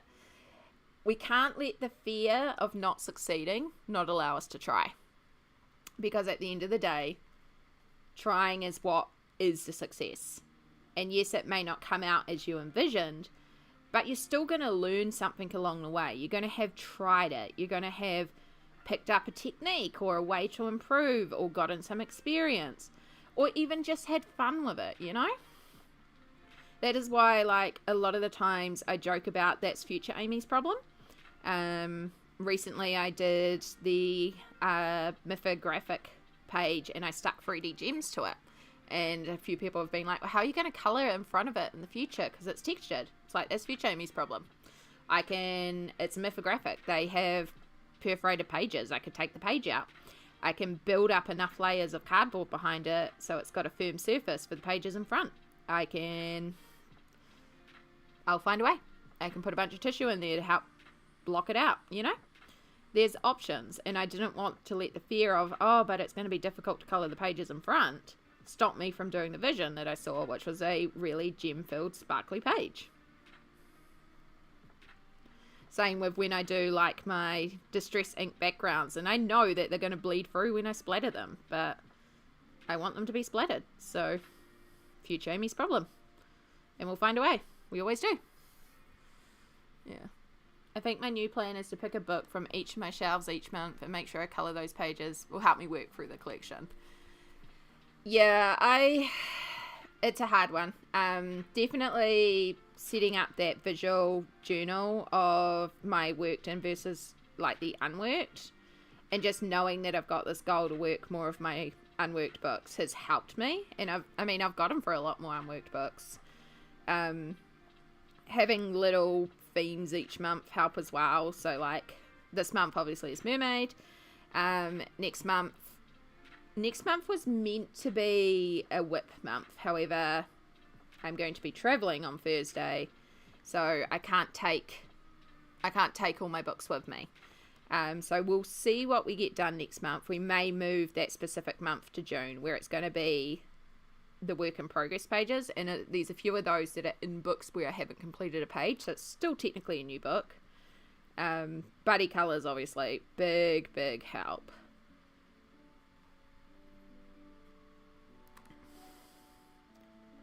Yeah.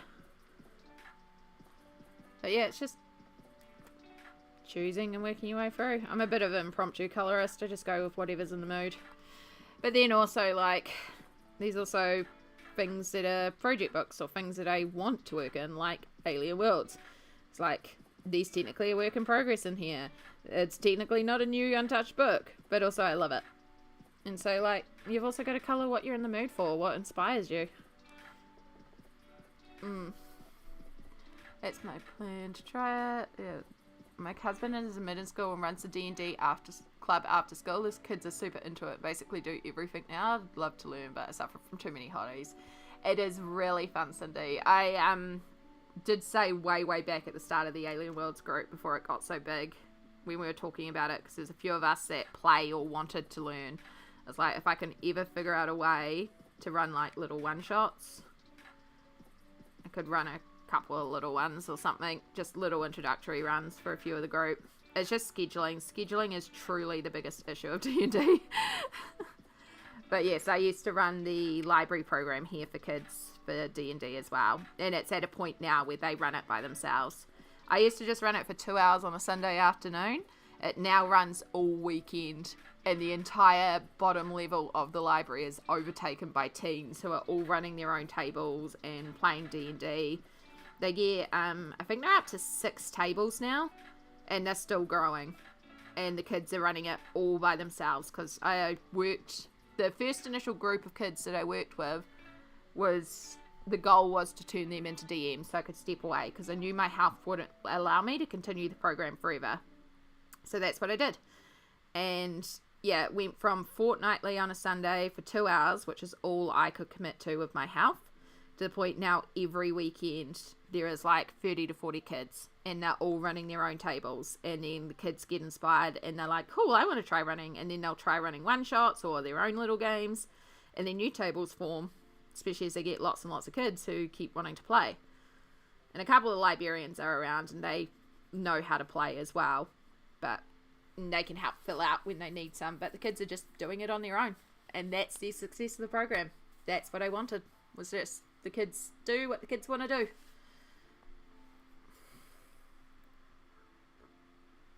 The kids are so fun. I say kids, they were teens, but gosh, they came up with some inventive stuff.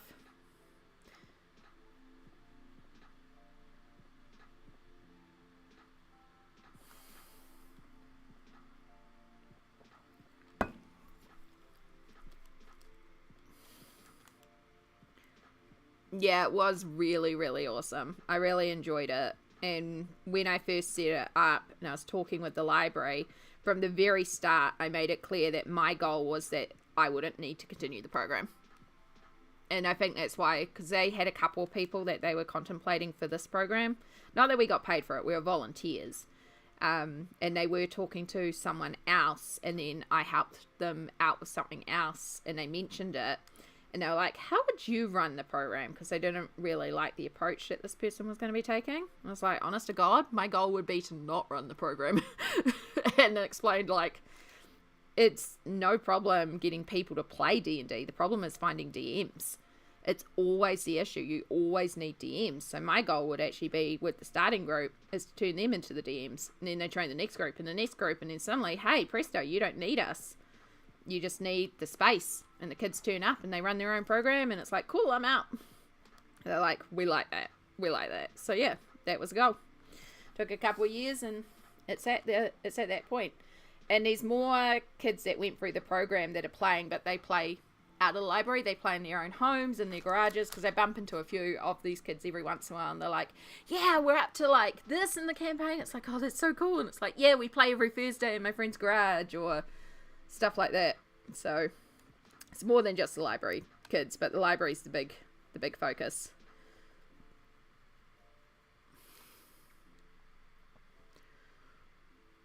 So yeah, and I do bump into some kids who, like, there's one kid in particular who didn't quite find a group and definitely misses it, but is still trying to find their way through it. And it's like, it's okay, you can still ask around, you know, eventually you may find the group that you fit in and stuff like that. They were really cool, because when I set up the program, I made sure it was like damn inclusive, and this particular teen had some communication issues that we had to work through, including being neurospicy. And we found a way to work through it. And when they found that way that they could participate that worked for them, the way that it lit up, it was just beautiful to watch.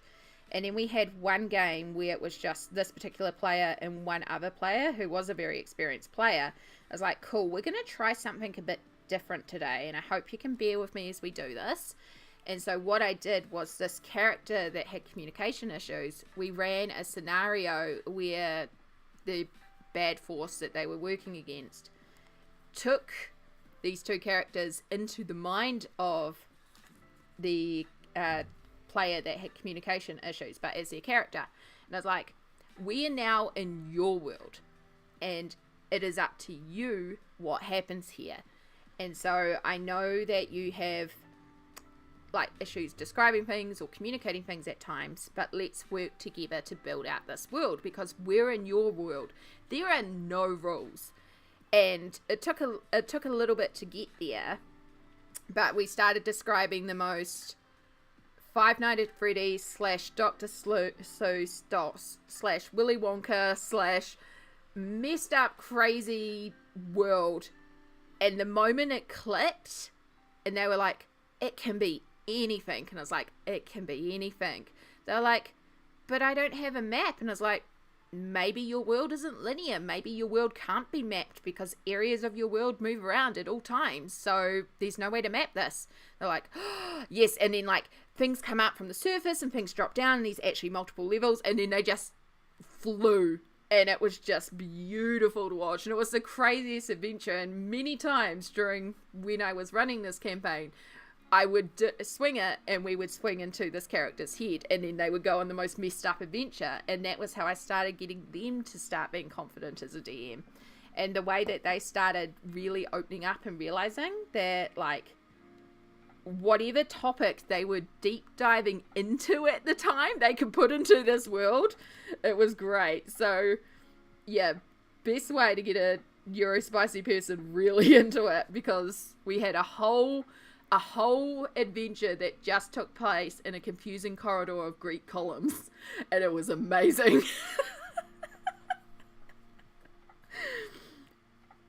Because, yeah, Greek architecture was the deep dive at the time, and I was like, cool, let's roll with this.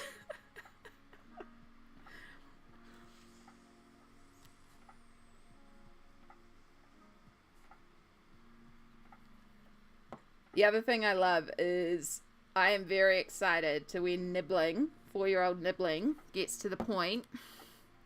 They're probably at a point now that I can start running some hero kids.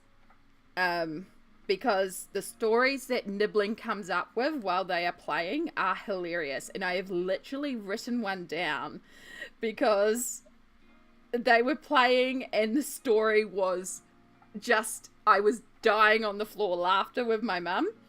And I was messaging a friend of mine who's also a DM, and I was like, this is a D&D adventure. And I was just describing the story that the Nibbling was coming up with. The Nibbling refers to niece and nephews, by the way. But yeah, 4-year-old Nibbling, the story that was coming up, and we were just dying with laughter. And when I was messaging this friend of mine that's also a DM and explaining the story, they're like, God damn, this is so good. You've got like political intrigue and mystery. You've got a villain. You've got like, it's this whole adventure, and it's so hilarious. And it was all being done with ponies. So yeah, Mind of Kids is incredible, and the things that they come up with. If you ever want to play an amazing game of D&D, play with kids. Kids are just incredible.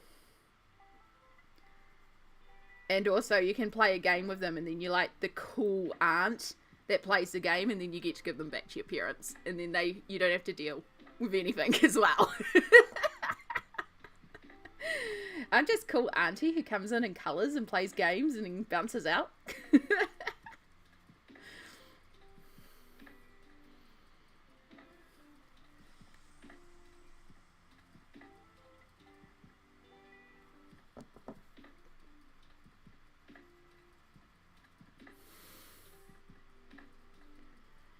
Do do do do do do do. But yes, roleplay games is super, super fun.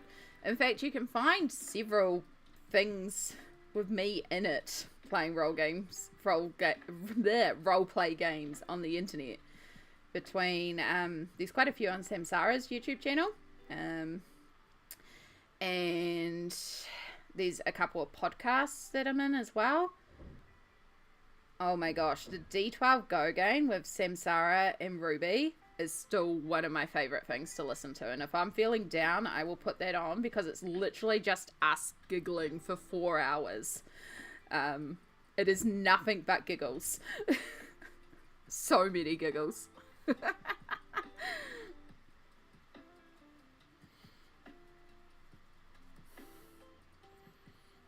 But yeah, I'm very much looking forward to getting the group back together and rolling some day and carrying on with the story. Again, really wonderful group of players who very much understand that sometimes I just can't, and I need to step away for months upon months at a time. Thank you, Sammy. I'll copy that over for YouTube, because YouTube is finicky about links if it's not me posting it.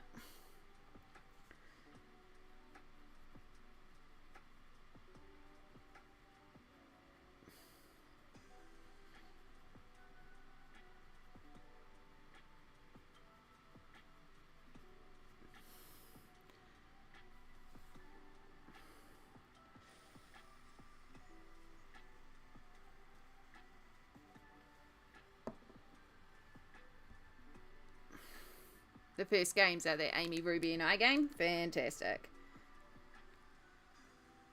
Yeah, we were for the Ninja and the Clown one. That one was strange. It was good. But yeah, the Secret Agents and Sorcerers, I think it is. That one. Oh my god, Tony was just a blast to play. We really should see if we can do a sequel to that game, because honestly, that was so much fun. Ruby is just such a good player and a good DM. So the first 6 files have Amy. Oh gosh. Yeah, I would really, there was a D12 Go game, so that's what the podcast that's just been listed as, D12 Go. It's a Kiwi system designed by Brad Zimmerman. It's just, I know a lot of Brads, and I'm just having a mind blank. Is that the right Brad? There's quite a few Brads in the Kiwi D&D scene. I've got the right Brad, right? It's Brad.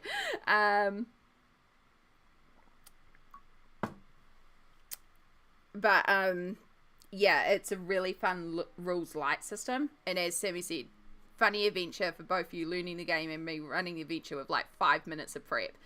Yeah, exactly. Sammy had played it a couple times. First time she was running it, and Ruby and I hadn't played it, and we went in with no knowledge and just got to play it.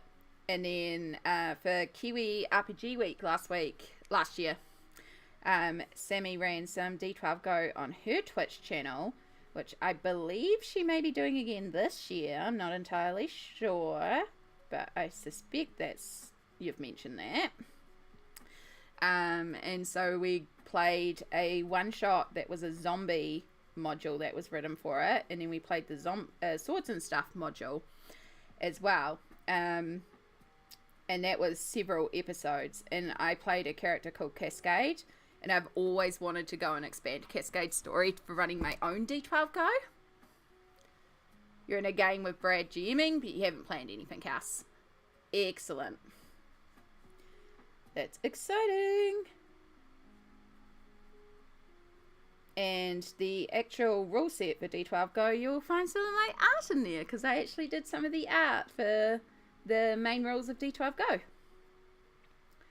And then Sammy was one of the playtesters as well, especially for the zombie one, I believe you came up with the infection rules.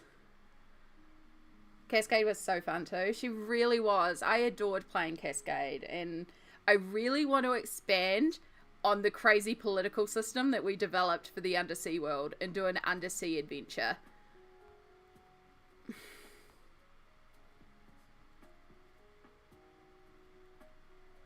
And I think that would be one that I would GM. And then let you all come up with office workers but under the sea.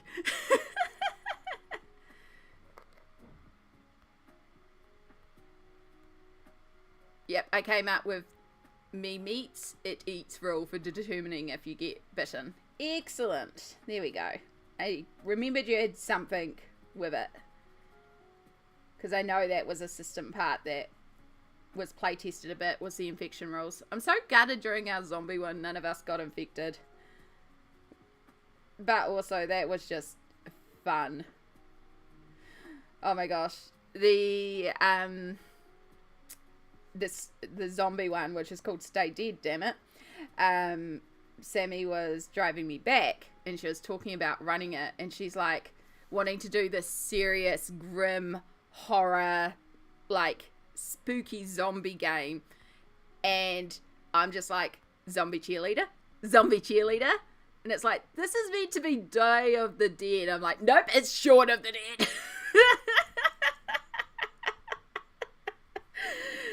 But it was so fun. I'm so glad we went that way, because again, like, Erica and Purdy and Kasha, like the four of us together, it was so good.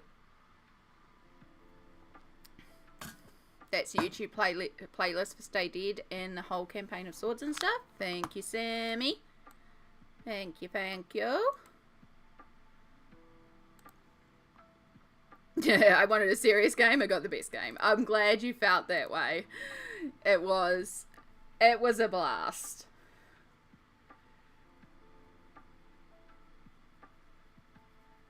I ended up rewatching that one recently too.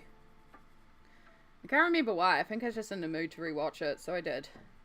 Which is kind of weird watching yourself on a live stream, but it was a good entertaining story, so I enjoyed it.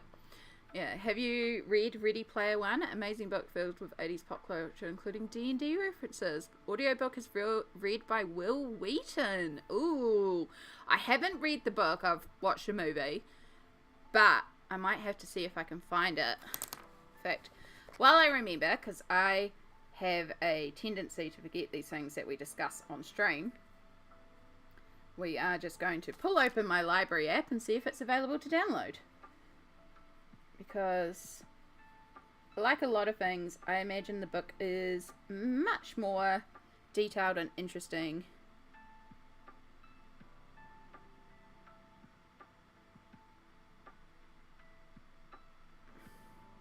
Ah, there it is. It's like, I'm pretty sure one of my audiobooks was available. It's there.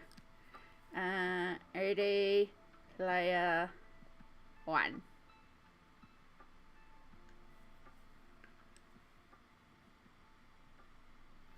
Nope.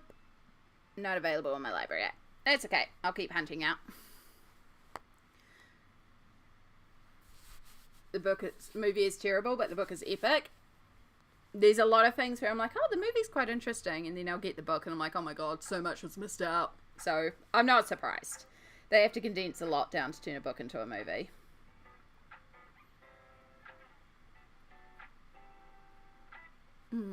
I will watch it later. It looks like it's a long one. Yeah, there's definitely a lot to watch in those, and you absolutely do not have to, but if you are interested to, they are there.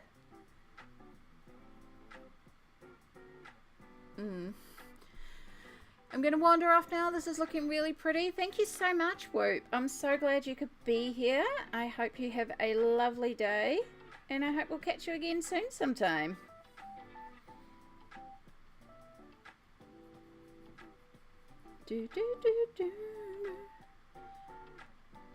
What book? Ready Player One.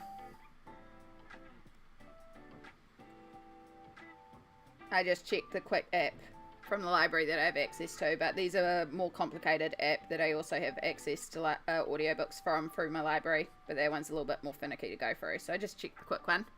Could be on the other one though, there's a lot more on the other one, it's just a pain in the butt to search. It's like a love letter to geek and gaming culture. Yeah, I could understand that. I feel like, because I did watch something about like behind the scenes with it, and they were talking about some of the stuff, because I remember like, oh god, there was something. I'm blanking on it, because I remember looking up something for a reference or something like that, but I'm not surprised.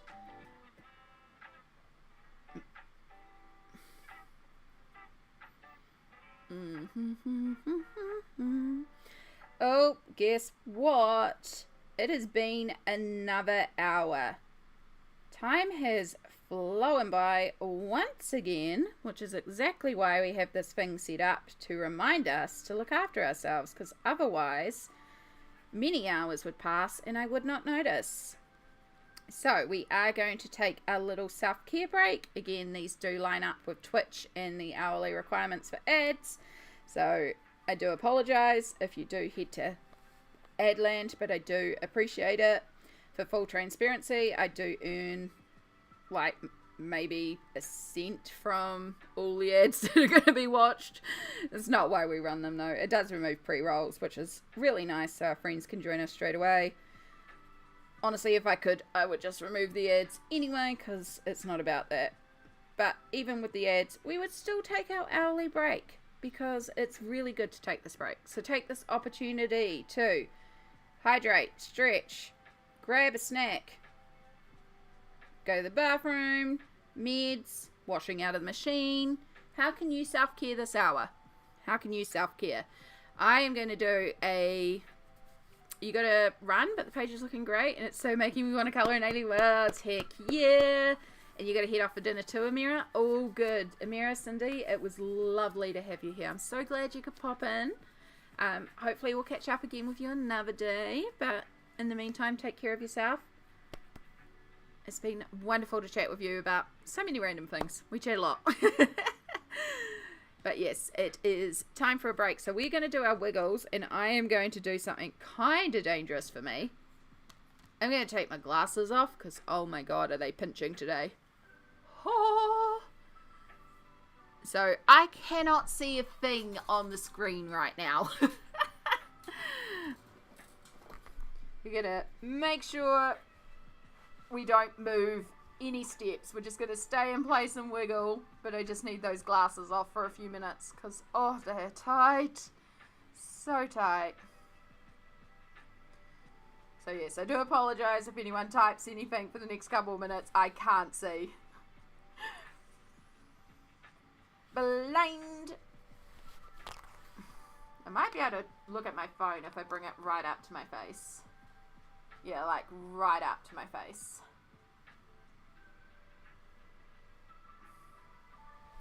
No messages anyway. Or no messages that are important to check. We're also going to be hydrating with more tea. I had pain meds last hour, so I'm not due pain meds. Think I'm good on bathroom. I was going to have a cookie a while ago, I did say. Maybe I'll have one a bit later. We're just going to keep stretching.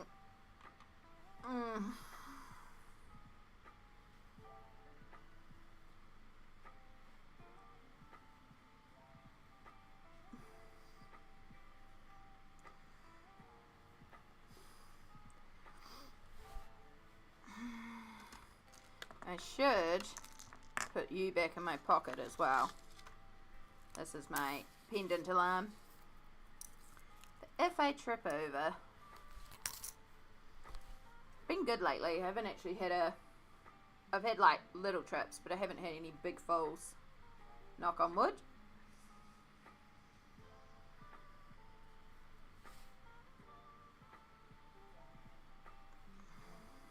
It'd be nice to actually have a year where I didn't actually go into hospital.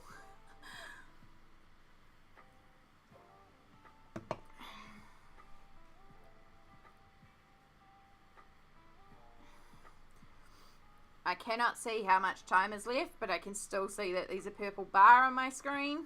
I can just see like a block of purple in front of me, so I know that the ad is still running. So we'll just wait for that to disappear, and then I'll know it's done.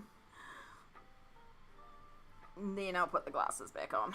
Oh, they're newish glasses. I didn't get them too long ago. Had to get them tightened so they wouldn't slide down my nose, but they're actually pinching a bit still. They are getting looser. They are, like, I am able to wear them for longer. This side in particular really digs into my head. Maybe it's because, like, they kind of come inwards a bit, so it's almost like I need that part twisted out a bit. Alright, purple bars disappeared.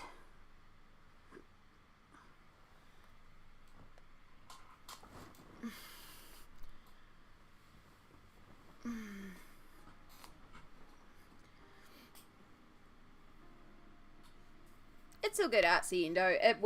They will loosen in time. They are getting more comfortable. It's just they're tight because they're new. So, and I did ask for them to be tighter so that they would stay on my face. So they just need time to sort of mold. It's like a new pair of shoes, you know? You just got to break them in. Ready Player One was a well translated to the movie, and the book wouldn't have worked as a movie, and the movie wouldn't have worked as a book. It's a great example of properly adapting to the medium. Excellent.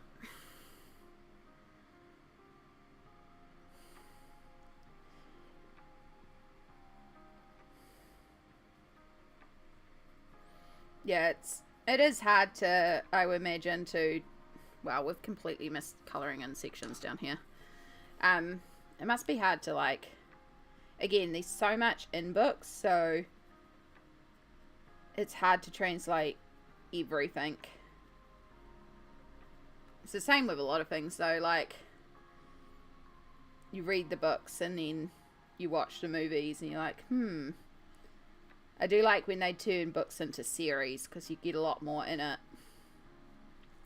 Apparently, they're turning A Court of Thorn and Roses into a series, and that is going to be interesting. Especially if season 1 is just book 1.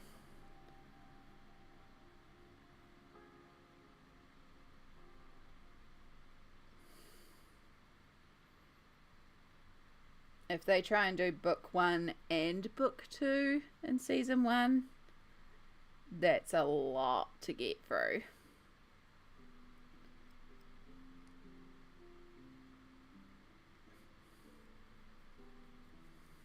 Oh, I'll be traveling to see Sammy soon, and that means I can listen to the 5th book. Or it's rather the 3rd Crescent City, sorry.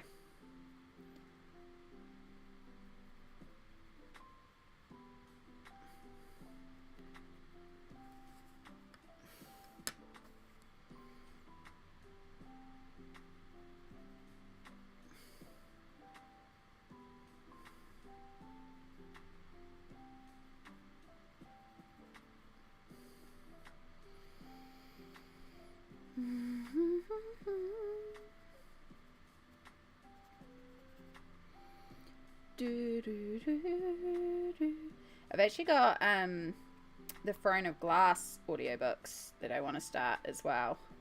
I think I've got the first couple of books of that. I should make sure that they are available on my phone for traveling. I should really buy a portable charger for my phone. I used to have one. Should see if I can find them. Check they still work.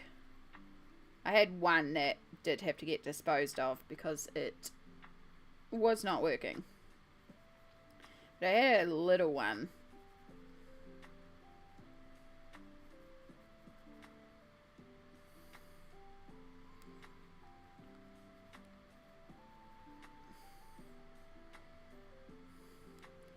It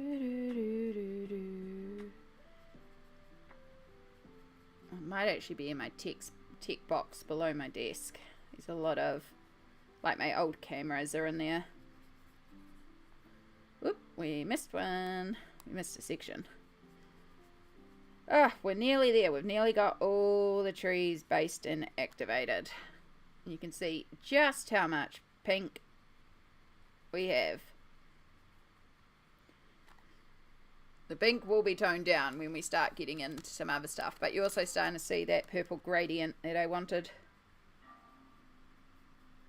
And it does really frame for up here, so when we start bringing the purple up, it's going to look good.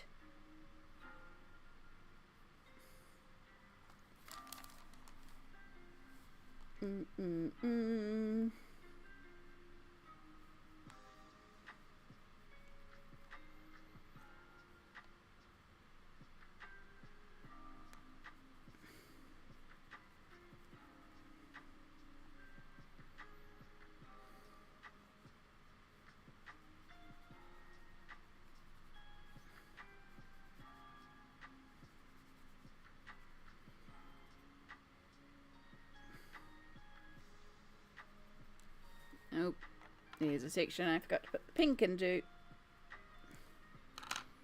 And a little bit more fuchsia. There's always areas. It has to be. It's the same when we were doing the hippocampus and leocampus page, and I was like, I've probably missed bubbles or fish, and when we kept on finding bubbles and fish that I hadn't done.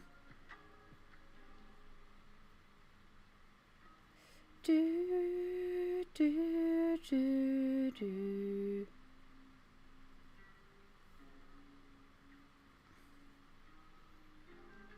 Andromeda! Hello! Hello, lovely. How are you going?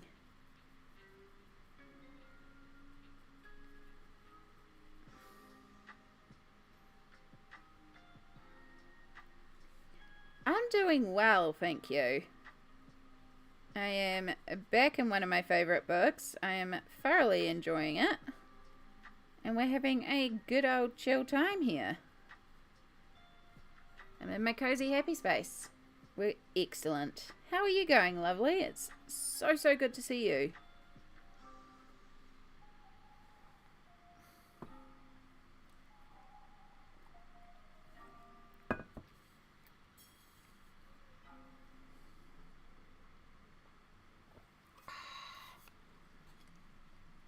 Alright. You've definitely steeped enough. Get out of their tea bags so you don't oversteep.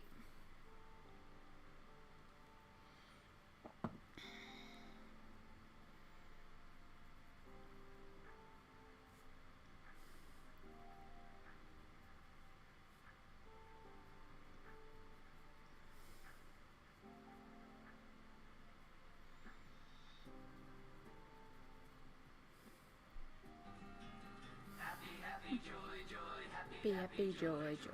Happy, happy, joy, joy. Happy, happy, joy, joy.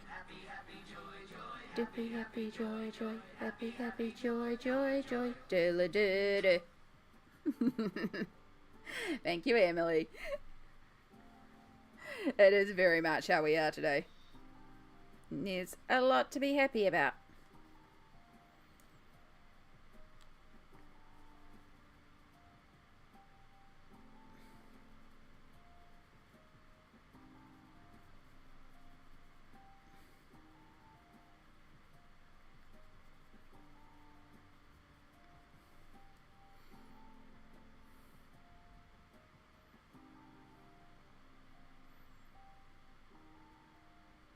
May God bless you with good fortunes. Well, thank you. That's lovely.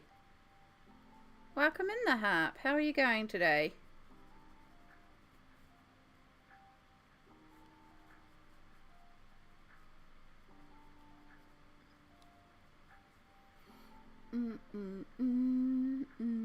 I hope you are also having a wonderful day and have good fortune.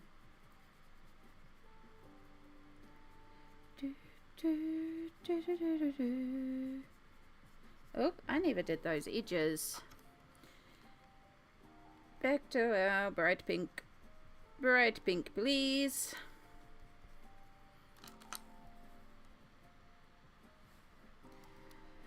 So much pink. So much tree. There's going to be so much shading afterwards. Like, it helps with the distress ink allowing us to get that basic shading in, but I still go in there and darken the shadows afterwards and then use some Poscas to highlight as well. So there's still like the extreme lights and the extreme darks to add in.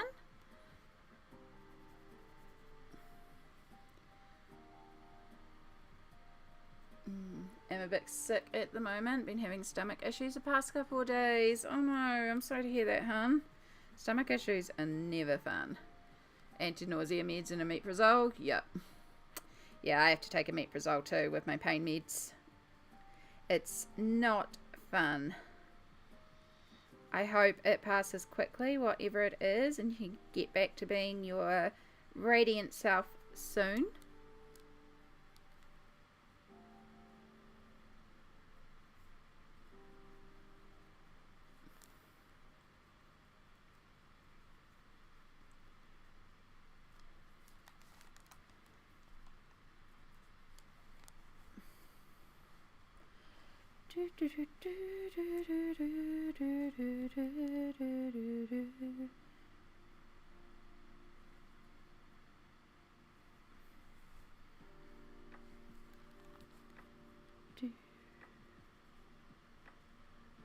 Right, is that plant or is that tree trunk? Did I forget to color a section, or are we doing it as a plant?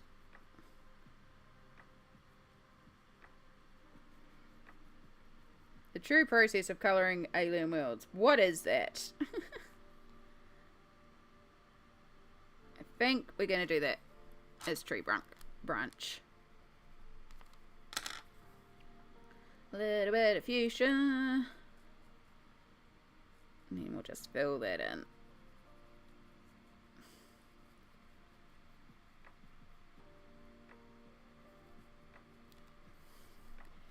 Okay. At least I'm at home snuggled with one of the cats. Oh, that is, yes. That is the way to be. That is the way to be.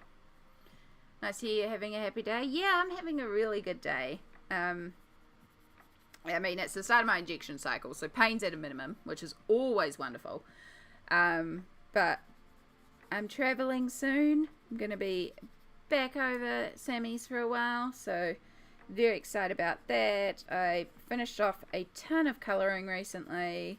I'm just feeling good and accomplished, you know? Just those good things. And when I look at all the good things that are going on right now, it's like any negative stuff that might be going on is outweighed, because there's just so much positive stuff to focus on.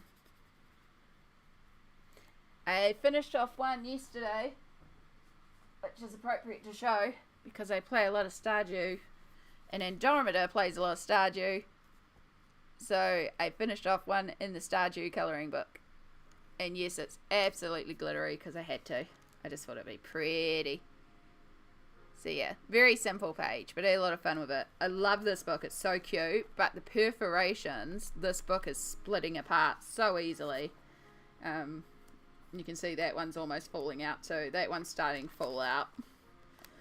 So yeah, it's not. This one's probably going to fall out. So I'm probably going to have to like find a clear file to put these in, because I can see this book falling apart.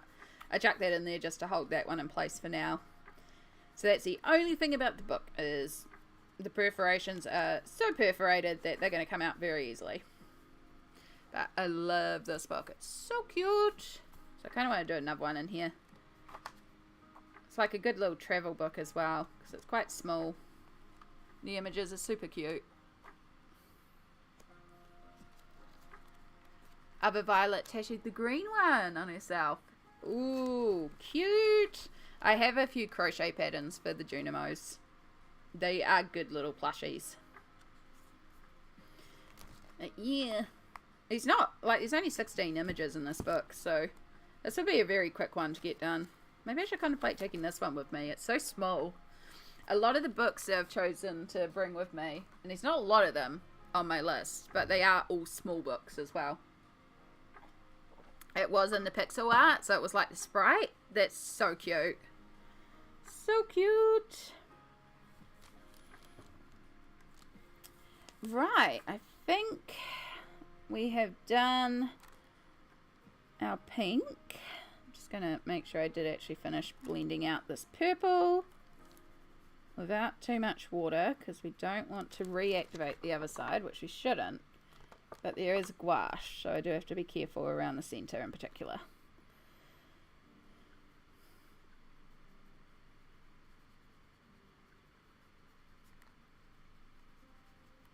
And there's a bunch of little dots on here, but we'll come in with some paint pens to rebring those out, I reckon. Once we figure out what this central colour will be. Right, so as we move up, we've got this pattern on here. So I could do varying stripes of colour, which would mean deciding that one. That's going to be solid purple, even with the lines in there. I'm taking that like a leaf. And then, of course, the centre would be the yellow. Though those are the same as those, technically. And that kind of looks like that. But I do really want to make that yellow, because it's really going to pop. Daiso has some odd size folders, and if a regular size doesn't fit, let me know. I can have a look next time I go in. I appreciate that. I will. Yeah, I'll pull out the A5 clear file that I have and double check if it will fit in there. If they don't fit in there, then yeah, that would be very handy. Thank you so much, because that would be the next step. Trying to figure out where I can get a folder from that's the right size.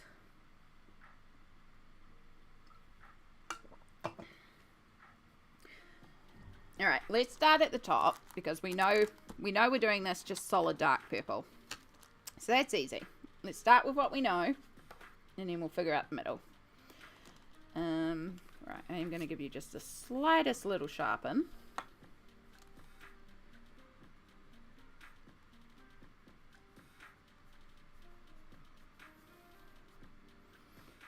One day, I'm going to get down to Wellington and have a look at Daiso for myself, because there's so much in there that I've heard good things about, and I want to go and have a look at it.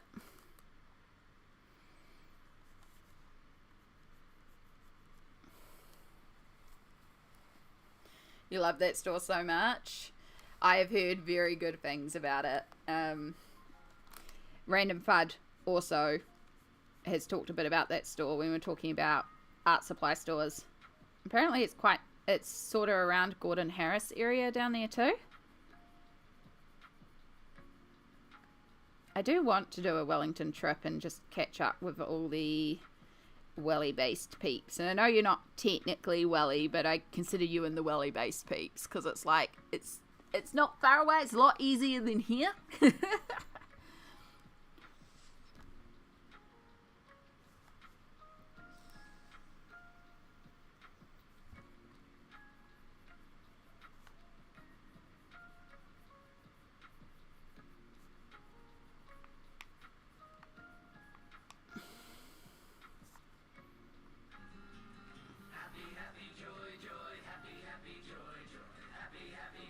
Joy, happy, happy, joy, joy. Happy, happy, joy, joy, happy, happy, joy, joy. Happy, happy, joy, joy, joy. Doodle-doo-doo. Hey, perfection. Welcome in. I love that store so much. It's very easy to overspend. You live about an hour and a half away. Yeah, so still closer than here. Kind of. It's about a block away, so I park at Gordon Harris and walk from there. Okay, so that's not too bad. Also, thank you for the Hydrate posture check and a candy. So let's start by leaning down.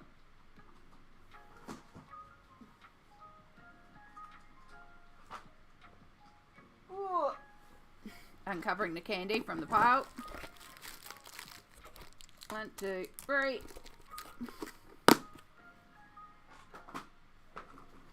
Ooh, you just woke up? Well, welcome in. I hope you've got your coffee and you're just enjoying a slow, chill wake up. It's the best way to wake up, I reckon. Just enjoying the morning slow. Alright, we've adjusted our posture. Thank you for the check.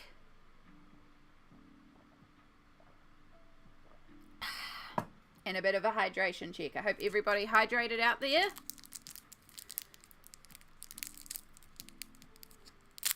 And we're back on the TNTs. Candy.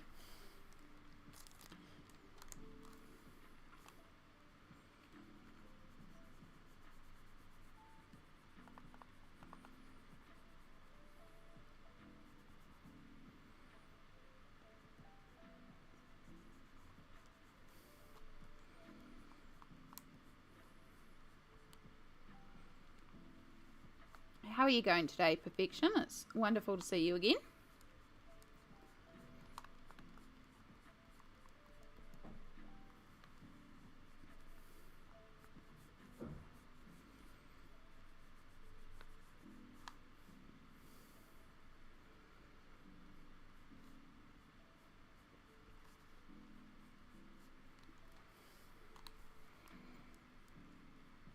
Just a light little bit of the darkest around the corners.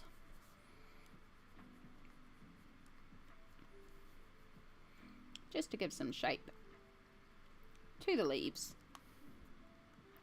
Not yet, it's too cold to leave your bed. That is such a mood. It is definitely getting to that time of year in the southern hemisphere where it's like, I don't want to get up, I don't want to get up, I don't want to get up.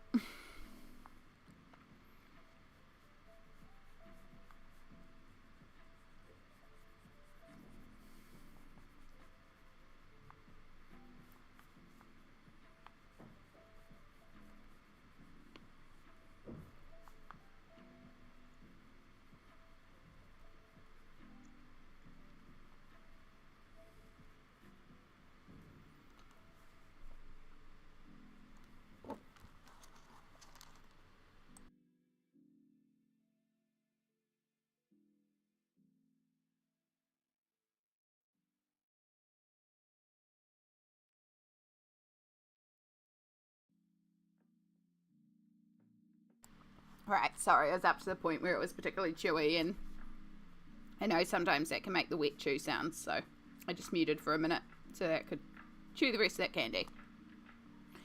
I'm okay, still sick, but doing a lot better. Just have the annoying chest cough that loves to stay. Oof. Yeah. That is rough, and I'm sorry that you're still unwell, but I hope it clears soon, and yeah. Lots of rest, lots of fluid, I'm sure you know. There's a lot of sickness going around, unfortunately, at the moment.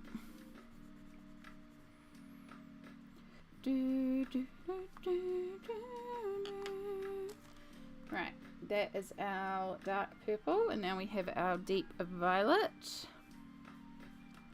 We're just going to extend out the dark purple that we put there.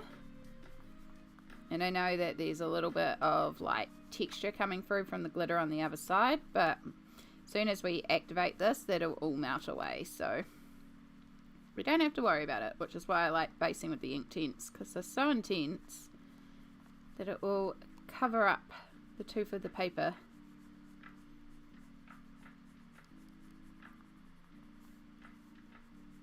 We also have to do another coat on the background just to make that a little bit more solid.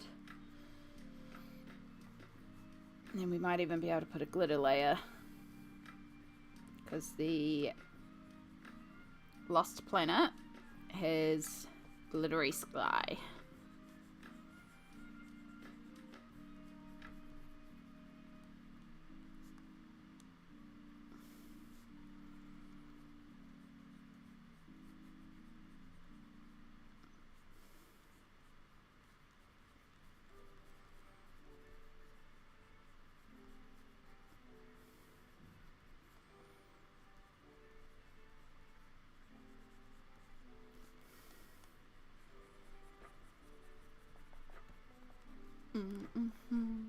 It's that time of year.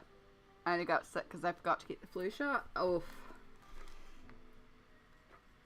Actually, I haven't got a mine yet. I should probably get that organised.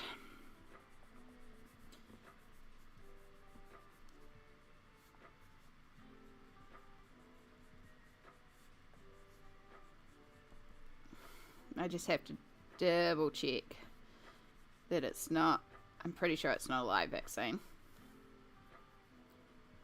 because of my medication. I am not allowed to take live vaccines. So like before I started taking my Humira, I had to do a bunch of tests to make sure I was vaccinated against certain things, but I'm pretty sure the flu shot is fine. Pretty sure I've had the flu shot on the injection, so. But yeah, because it's called a TNF inhibitor, so it's like it settles your immune system down to not respond to things that would usually trigger your immune system. Such as putting a live vaccine in there would normally trigger your immune response, and that's how it learns. Mine will not respond. So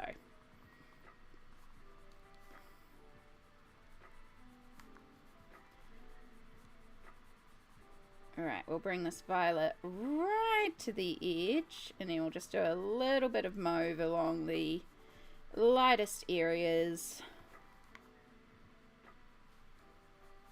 I'm doing that thing where I'm completely blocking your view again. I am so sorry. I'm just like, whee! Not thinking about the fact that I'm live streaming at all.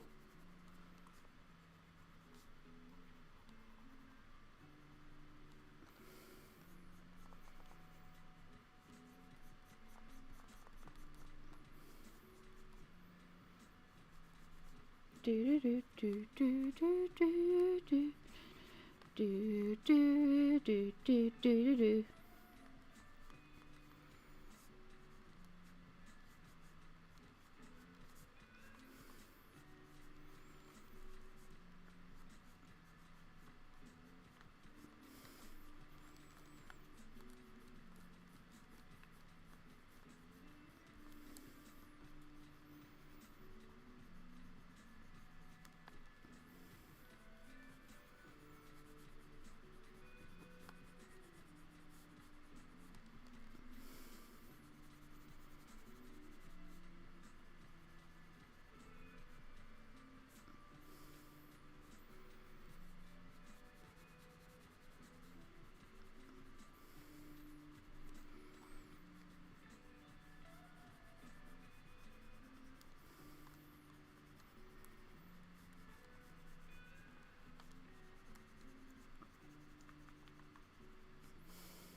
Okay. A little bit of mauve. And this is just our highlight around the edges, and we will of course go in and highlight further once we pull in the polys. But we can at least get some basic shading in with the Inktense.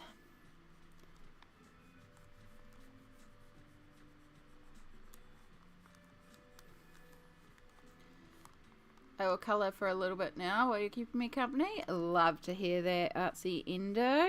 I'd love to hear what you're working on. I like when people are colouring too, because that's what I love to do, is just hang out and colour while others are colouring. It's so fun. But also I colour while other people are doing like art or playing games or whatever, you know, like it's that whole co-working idea. Just getting stuff done. Page is coming together nicely, but what's your idea for the page? So this is, hold up, give me a second, let me just get this layer down. Just so I don't forget where I'm up to. Because that is like me. Yeah, so we're working in Alien Worlds by Kerby Rosanes. And we're in the Lost Planet. So that's the first planet in the book. And I do colour each of the planets in here like they are cohesive planets. So, for example, this is the previous page with the apex predator. We also have the solar giant. So you can see sort of my color scheme there. I should see if I can get these side by side. Give me a second. We'll just do a quick little adjust. So you can see my color scheme for the planet here, and we're pulling on those same colors. So we've got the red glittery sky, we've got the pink of the trees, there will be a bunch of little blue elements in the plants, and yellows and purples, like we'll introduce those same colors to the rest of the plants and stuff. And then for this one in particular, so we've got the pink of the tree, because the back of the book talks about how this creature is the intelligence for the planet, and their roots dig right down into the planet, and they communicate with all the foliage of the planet. And there's these little flying creatures that deliver messages to it, which then it communicates for its roots. So this is obviously a really important creature on this planet. So I really want to have like bam right here. So that's why we've done so much pink, because this will help frame our creature. And even though we've got the roots going into pink, they're merging into the purple, and I do want to bring the purple right up here. I'm just debating if I want to do a pattern on this section, lights drawn in, or if I just do it all purple. So that's why I'm just starting here. And then this little head, I'm going to be doing yellow. And my idea was also to do these little flying creatures yellow, so that they tie in, and that will help frame all this together. And then once all that's done, it's just popping in like blues and yellows around to fill in all the plants. So yeah, that's kind of where we're going with it. Right now we're just laying down the Inktense base. We've still got quite a while to go. Lots of little details to go, unfortunately, but we will get there. It's such a fun book though. Really opens up any potential, because it's alien, it can be whatever colour you want. I'm colouring a mermaid in Wildflower Folk. Nice! Trying to finish the third mermaid of the month. Excellent. It's a gorgeous book. It's another one that's sitting on my shelf waiting for me to work in it. But I also have the Colouring Heaven issue by Christine Karen that is nearly finished. And I'm like, I should just finish that one first and then move on to Wildflower Folk, but it's still got like 10 pages to go, so it's not like a quick finish, and a lot of them are more complicated ones. I'm like, but I could just work in this one.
I should make coffee and just move one food to my desk. That is a really achievable goal. And a really good goal because it's also self-caring. So, yes. If you can, you should.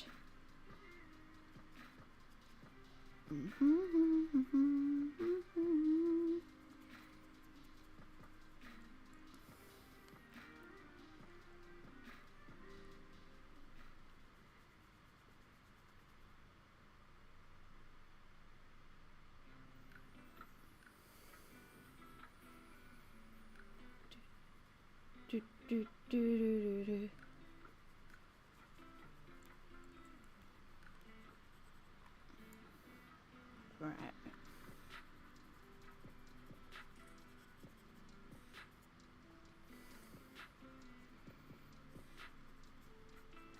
Alright, don't push down too hard because you'll start scrubbing. And that's not what we want to do.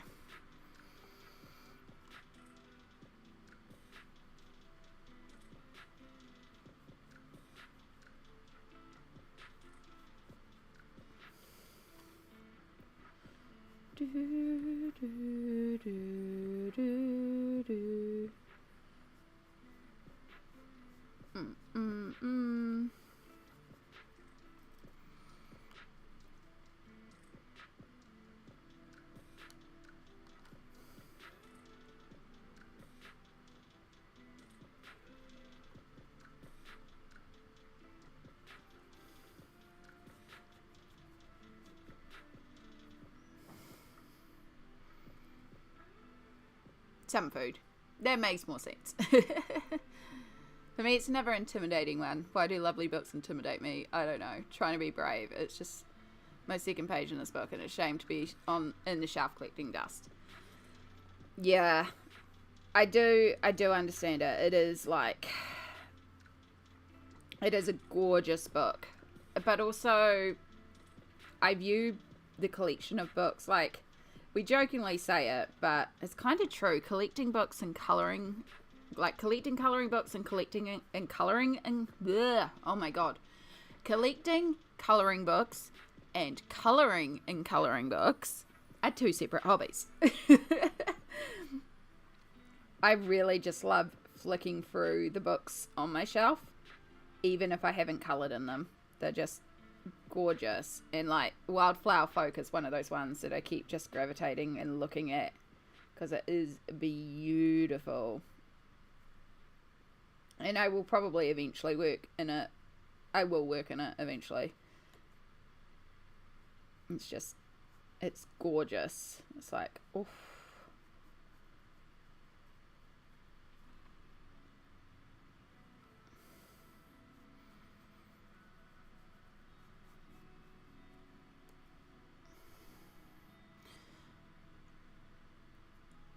I'm so far behind in colouring this month, all because I got sick. I was on a buddy colour roll before. 50-60% of my books are untouched. It's kind of whereabouts I started or am.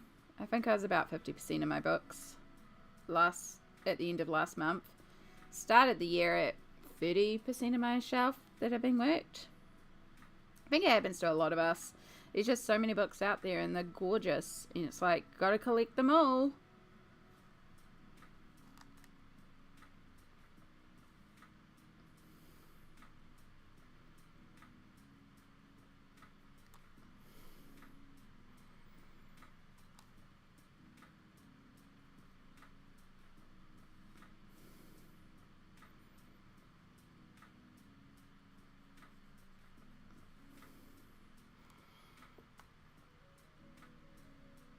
Yeah, the only other Christine Karen I have is in Colouring Heaven.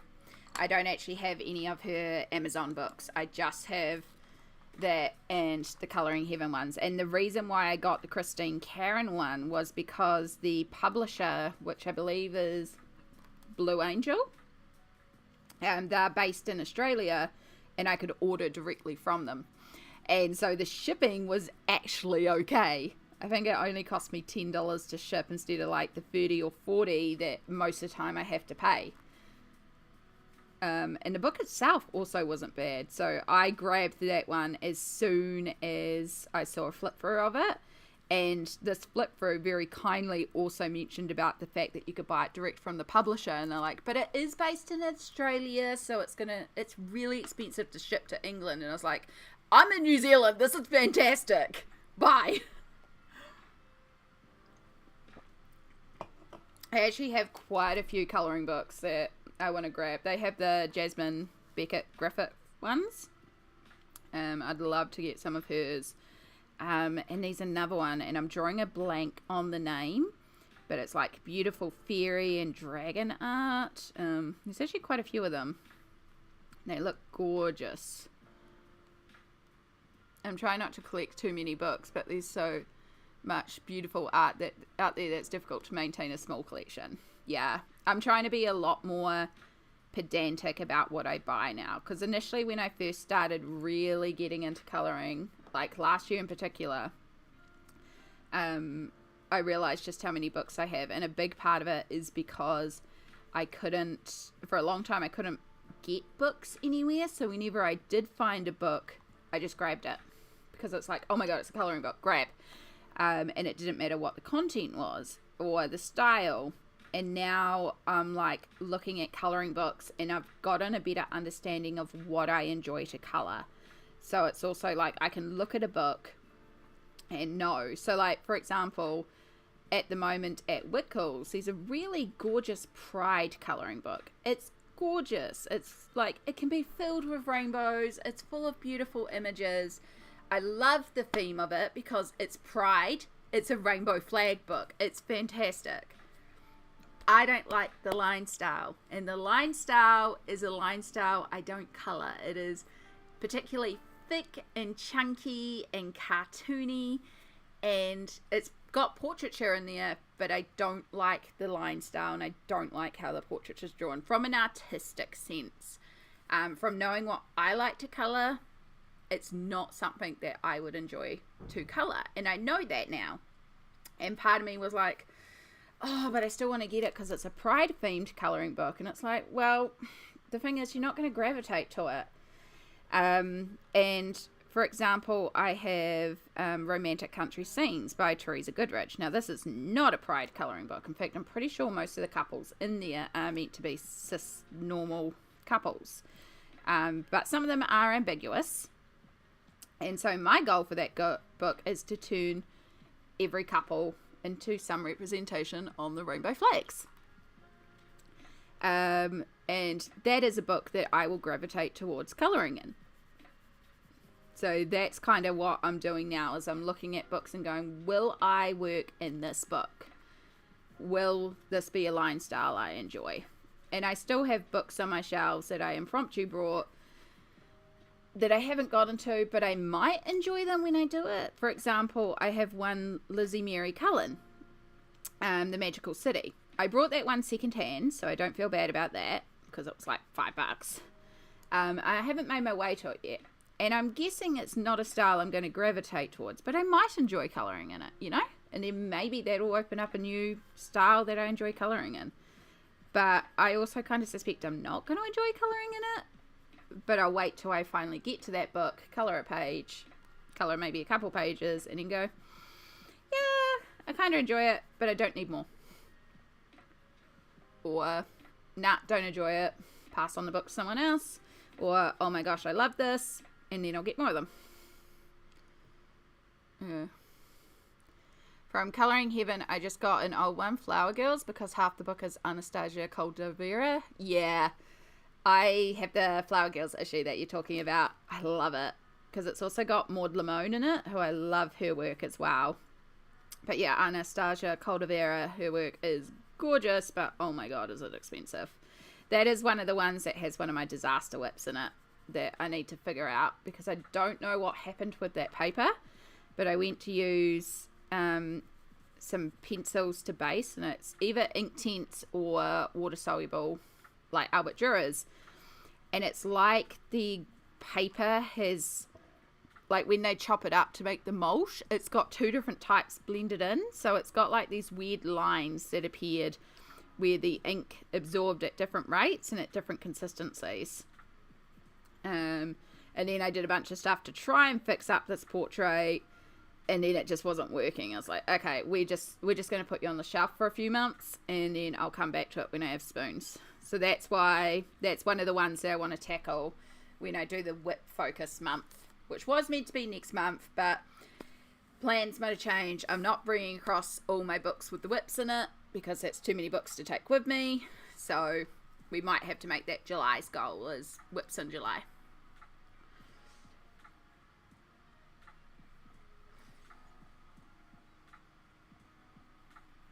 Tend to work in the same 20 books over and over till I complete the book, which is why I'm enjoying buddy colouring. Yeah.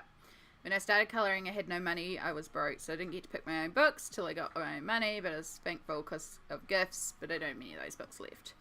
I'm going over to stay with Sammy for a while. So, yeah. Very last minute trip. Oh, Perfection. Perfection, remind me.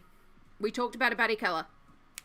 I'm pretty sure I didn't put your book down as a potential to take with me.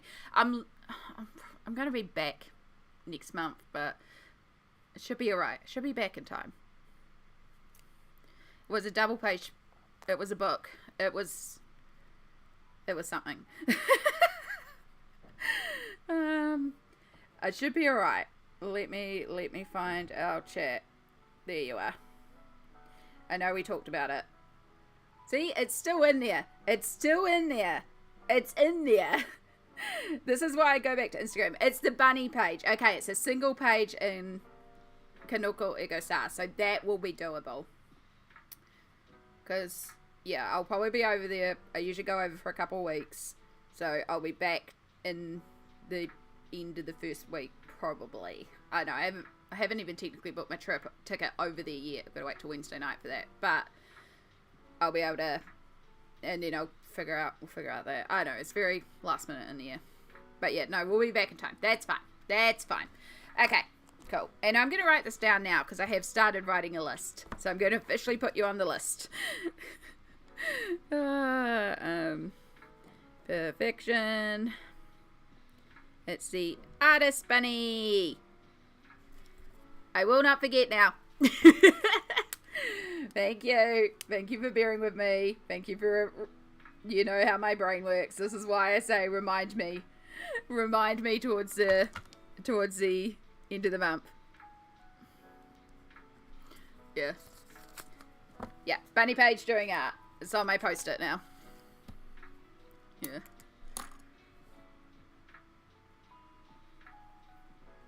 I got it.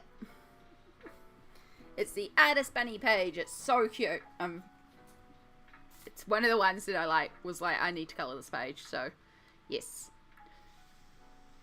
So, yeah, I won't start it till I get back because that's not one of the books that's going with me because of limited space. However, it's one I know I can achieve when I get back and it won't take me too long. So, we'll be good. Yeah. I started to colour a year and a half ago and I saw so many videos of a huge collection. So even before I started, I understood how quickly things could escalate. Yeah.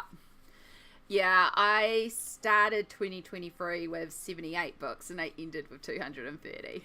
It was a lot. Now, granted, 2 books a month at least were Colouring Heaven because that's when I did have a little magazine store under me and they stopped Colouring Heaven.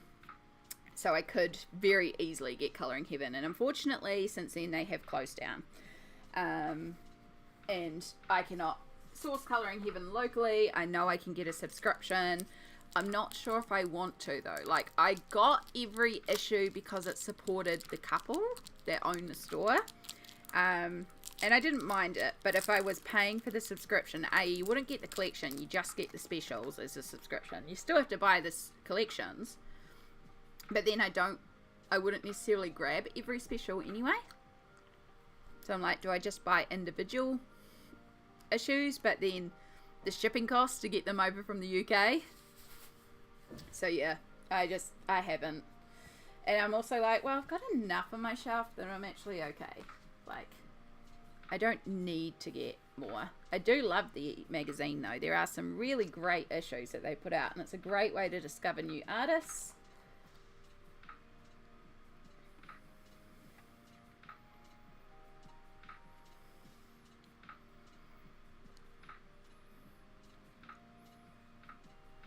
Yeah, no, that's absolutely fine, perfection. You take all the time you need.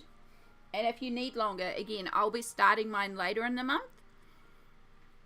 So if it gets to the, you know, a couple weeks into the month and you're like, I know I'm not going to finish this month, it's all good. Like, we can just put it off, like, give ourselves a 2 month for that one. Like, I'm not worried about that. It takes as long as it takes, on. So that's quite alright.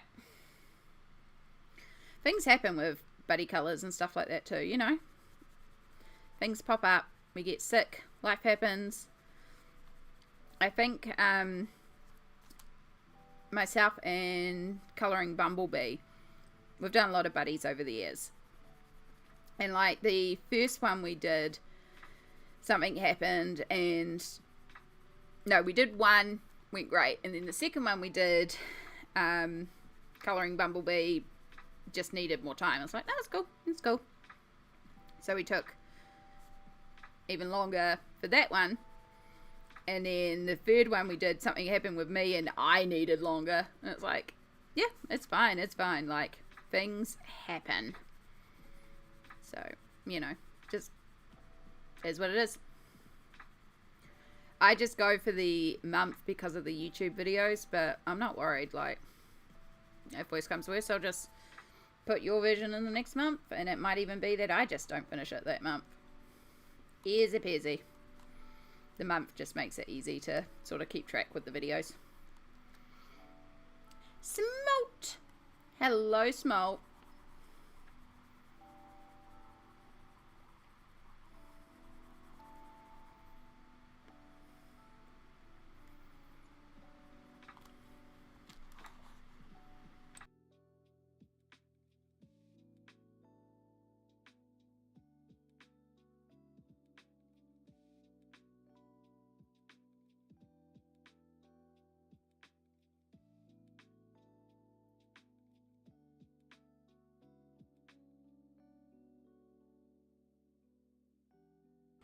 Right, sorry. Just wanted to finish that off. How are you going today, hun? So I wanted to procrastinate organising my room. So Dad and I worked on a 3D puzzle we were gifted for a few Christmases ago. And my brain is moved now. You got squishy brain. See, Annie was talking about earlier also doing puzzles. Seems like it's a bit of a puzzle day.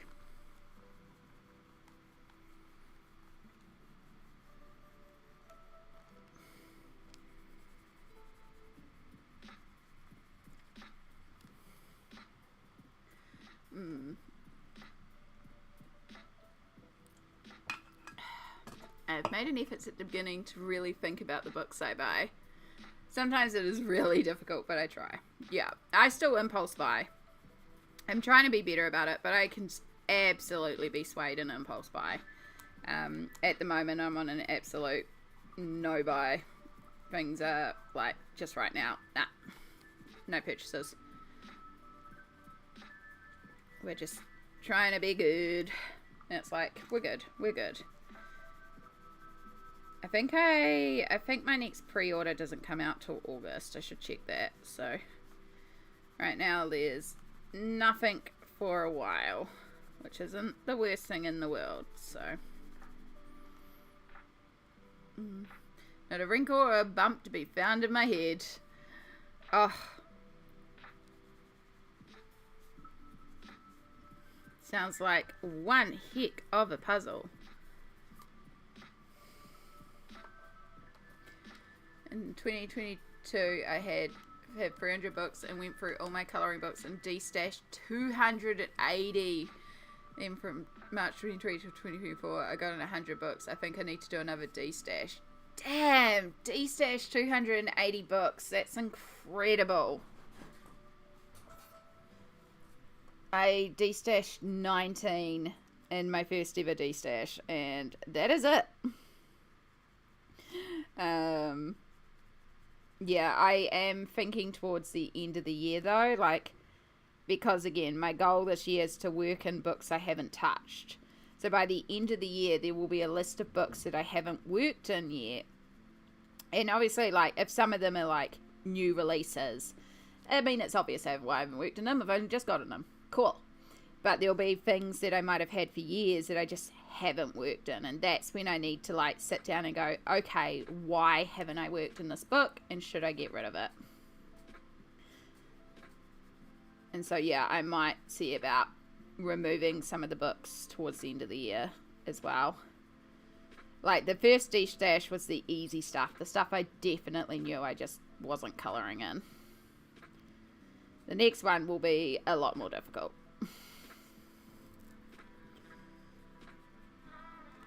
Oh my goodness. It has been another hour. I could never. All my books are my friend. Yeah. And that's a big thing for me too, because I view them and now I'm getting better at buying what I specifically want. It's a lot better, you know? Like, I'm not just buying anything, but a lot of those books were ones that I just brought because it was like, it's a colouring book. So, yeah, the next one will be harder and I will have to think long and hard. You never know. I might colour in my entire shelf. You never know. But yes, it is time for self-care. I have to go to the bathroom, so we're going to do the Be Right Back screen. And I'm going to disappear for a couple of minutes. Take this opportunity to hydrate, stretch, take some meds, grab a snack, grab some food, grab your washing out of the machine, put the dishwasher on. How can you check in with yourself and look after yourself this hour? We will be back shortly after a little break. And let's get the screen going. Enjoy the gorgeous arts.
Okay, that's so much better.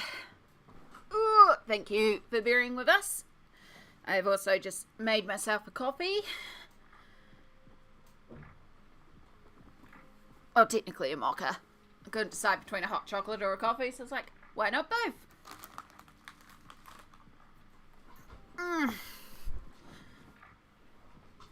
And yes, I find it interesting about the destashing of books. Like, I know that the books that I have purchased and been gifted this year are never books I'll unhaul, because the books that I really have thought about and I really love. The books that I got rid of in the destash were those impromptu buys when I first started. There are still some older books on the shelf that are the impromptu buys, that those are the ones that I might go through. A lot of what I got rid of are not art books. They're like Shutterstock art, or things where it's not something that has been drawn, because a lot of the time when I look at my books, I don't mind flipping them uncolored because I view them as art books. I love looking at the art, and so that's where, like, even though I might not have colored in all my shelf, it's not like they're sitting there being wasted, because I get such joy from the uncolored work as well. It's just I have stuff from when I first started collecting coloring books that I haven't colored in, and I just know I'm not as attached to them because they're not artwork.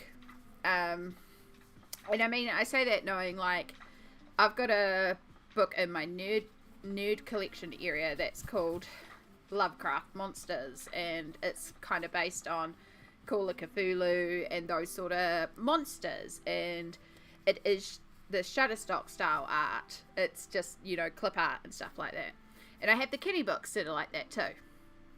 So not entirely free of my shelf, but those ones I'm not as attached to, because it's like, it's not the same as like Christine Caron's book, where it's an artist that has specifically drawn the artwork. And even if by the end of the year I haven't drawn colored in Wildflower Folk, I still wouldn't get rid of the book, because it would still, like, I appreciate it as an art book.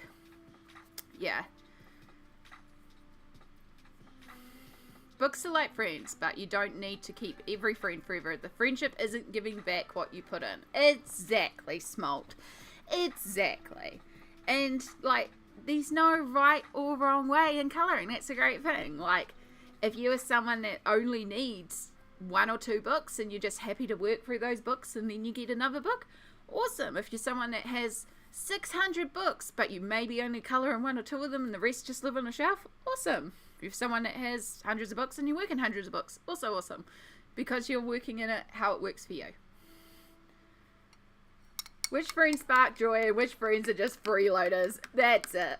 Which friends are just taking up precious retail space on the shelf? And that's basically what I removed when I did my unhaul, was the ones that I was just like, nah.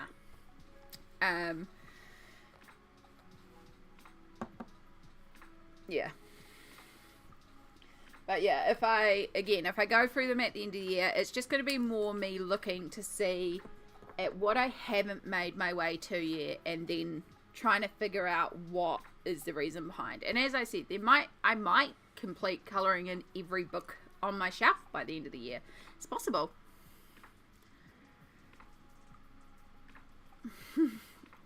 Totally am. So I hate change. I wish I was willing to de-stash on my books. It took a lot for me to remove the 19 that I did. And technically one of them is still in the house, because it just is not part of my colouring collection. It is the god-awful mushroom book, because I do not feel right giving that one away, because it is that bad. But see, even though that one's a colouring book, I'm never going to colour in. I don't consider it a part of my colouring shelf. That book has still brought us a lot of joy. The amount of laughs we've gotten from that awful colouring book. And one day, I just think it would be hilarious to try and colour in this book and be like, can we even make this page work? it could be fun, you know, just as sort of like a lull of, this is the most awful colouring page I can think of. How do we make this actually look good? Of course, do I really want to dedicate myself to doing that when I could be colouring in beautiful pages?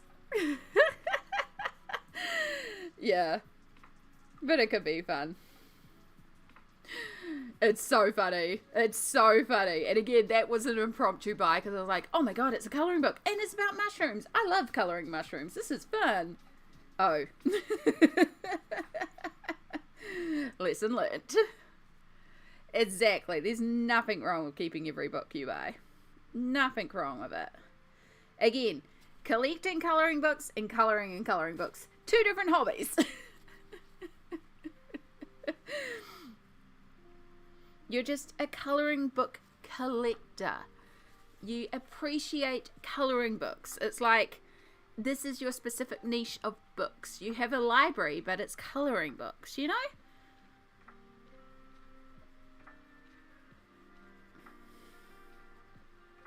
And again, I only unhauled the 19 because they were legit. I knew they were things I was never going to colour in. So...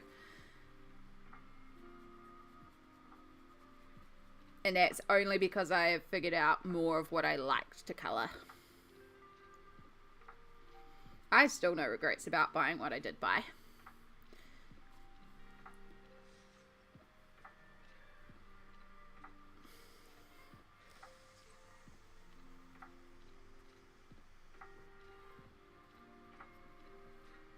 Quite a few of them went to nibblings up at Mum. They live under the table at Mum's with some pens and pencils and bits and pieces, so they're having a good time. One of the books that went up to Mum's was actually a Creative Haven, the first Creative Haven I ever brought, which was, I think, Marjorie Sargent, I think. It's owls, but it's full of like Zentangly doodle patterns, and I know, I don't really care for it. I tried colouring and it's like, I don't really care for it. But because it's a really nice book, I was like, well, actually this could be a good one to have up at Mum's, plus the pictures can be removed, so like it could be a cool one if Mum ever wants to colour with the niece and nephew and others that may visit. But the cool thing in there was, because I had a work in progress page that I never completed, and one of the nibblings loves to colour in with me and always wants to work on the page I'm working on with me and help me with the page. And it's like, I have books I will let them help me with, like, so my Lulu Mayos have helped me with some of the pages, you know, and it's cute. I don't mind it, but like Alien Worlds and Mythomorphia, no, sorry, you're not you're not helping me in those books. But one of the nibblings was visiting, and I could say, hey, I'm stuck on this page, could you help me finish it? And the nibbling had a blast finishing off that page for me, and it looks so good. So yeah. Jester!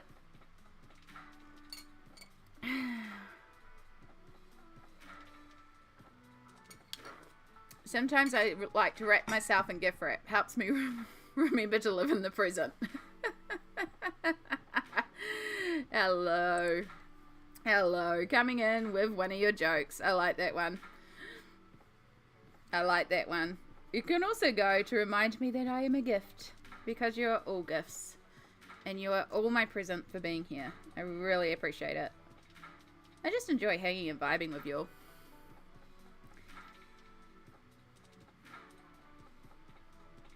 I feel like I've already activated this side and I've forgotten I've activated this side. I have. I was actually over there. Distracted. And yes, we will move to a bigger brush. I just want to use a little brush for all these little sections.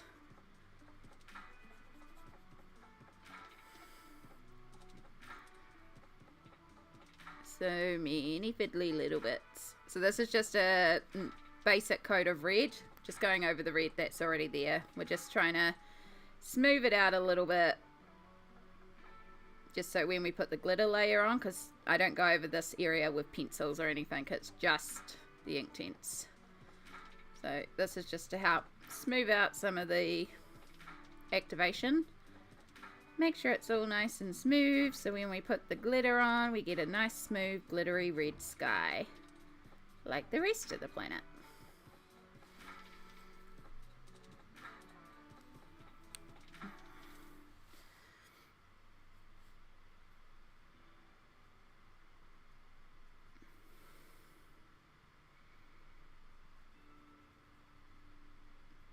Josh has just got into colouring and he wants to ask you so many questions. Oh my gosh. First off, heck yeah, and also heck yeah, fire them through. He can ask on stream, he can message me. I am so excited, and yes.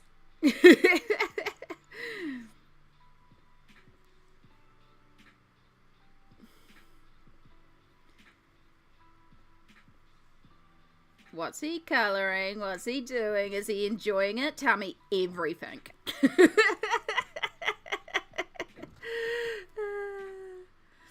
But now, I don't think I would consider giving none away, but my collection is small, just 30 books. I wouldn't consider myself a collector. Even that way, I still have untouched books. But I love what I have. And that's perfect, in Artsy Endo. That is fantastic, you know? You still have a collection. You have a curated collection of what you like. Honestly, if you have one book, you've got a collection. And the size of your collection isn't like a sense of your value as a colorist. You have what you have, and that is valid. It does not matter if it is just the only books you can find, kid books, you know, the most gorgeous, expensive, artist quality ones, free pages from the internet, PDFs. It does not matter, as long as you are doing what you enjoy and coloring what you enjoy and enjoy the process.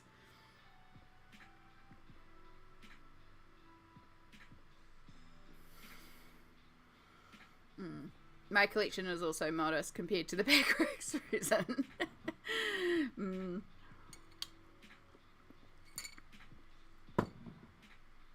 Yeah, it's, again, I think I did go a bit nuts last year buying books. Part of that was also YouTube and just getting swayed into impulse buying in YouTube. It's what it is. I like my collection. I would be just as happy if my collection was smaller. I would be just as happy if my collection was larger. It is what it is, you know? And it doesn't, as I said, it does not determine your value as a colorist. Insert meme that I made for Amy. Yep. Free coloring pages. Seriously though, there are some amazing free pages out there. Yeah. He's like, no, don't say that to me. He said I have to write them down. He's enjoying it so far. He got a book. He got the Matariki book. I was looking at that one. I am also contemplating getting the Matariki book, because I think that would be a wonderful thing to colour on stream and go through, especially around Matariki. So I've been looking at the Matariki colouring book. I know the one he's talking about. It's a really cool book. Yeah, I had a little flick through of it because it was also at Whitcoulls, which is really not far away from me. And yeah, I was looking at it. It's like, oh, this would actually be a really cool one for stream. And it would be cool to have a Kiwi themed colouring book, because there are a couple, but none of them, again, it's the same thing as saying with the Pride colouring book. Love the theme.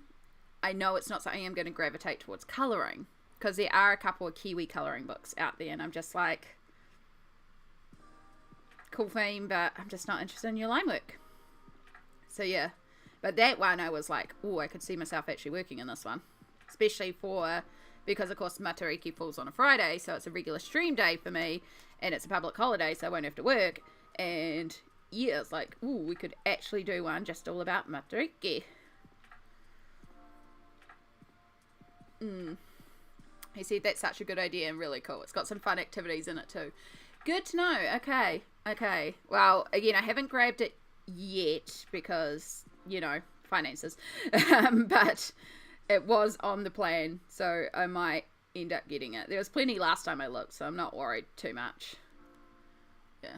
Here's here to definitely watch a stream. Heck yeah! Good to know.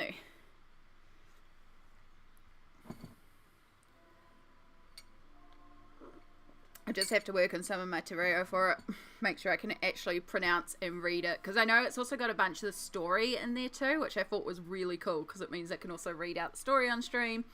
And, like, I'll be learning a bit from this book too. Because, like, even I don't know the full story of Matariki.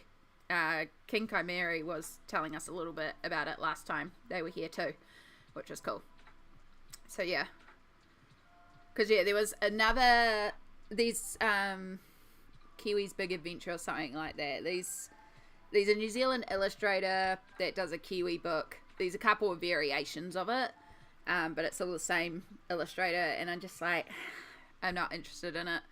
And then I found one at Gordon Harris, which is a New Zealand flowers book, but I'm not a huge fan of colouring flowers, so yeah. So it's like, I haven't found any Kiwi specific colouring books yet that I love.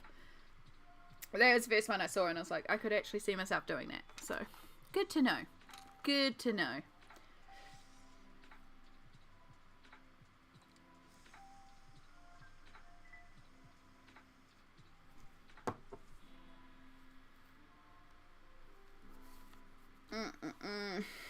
Right, so this section. So we want this to be purple.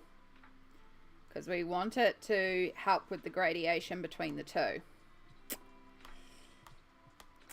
Do I work in the pattern and work in a second colour, or do I just leave it purple? I am gravitating towards leaving it purple and then pulling out a Posca and actually pulling out the ripples in a different colour. Or we treat it like wood grain.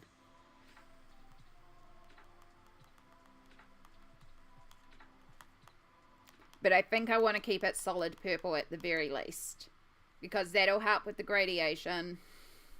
I think we'll do that pink just to really tie it in, because I really want the focus to be up here. And with this pink framing, and then making that head area yellow and having all these little flying creatures yellow, it's really going to draw your focus here. And that is what I want. I want your focus here. So in turn, these should really just be solid purple. Which, yeah, maybe it's kind of boring. But I think it'll work. And I can pull out either gold or yellow later on to do the patterns, or I can turn them into ridges.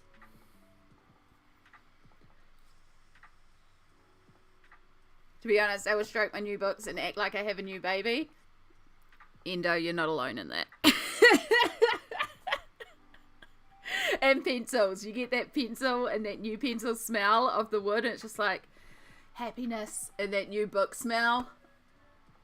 Like, I love audiobooks, don't get me wrong. Audiobooks are my favorite way to read a book because I can color at the same time.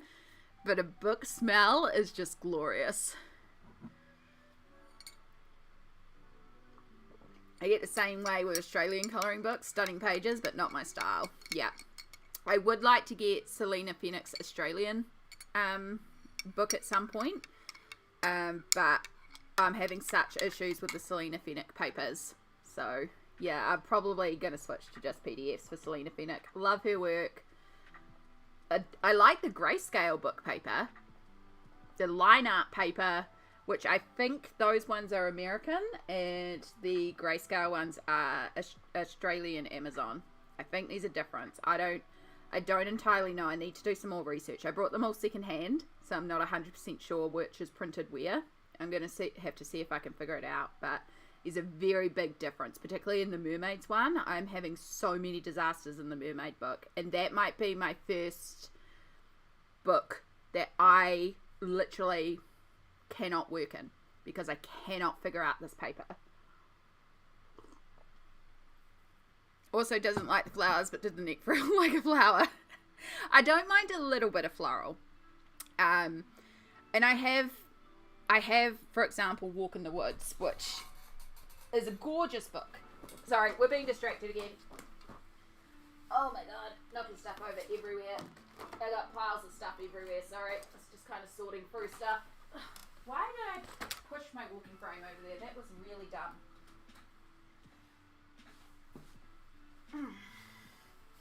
So like this book here, Leela Julie's Walk in the Woods. I got this one. This was an impulse buy, but I love it.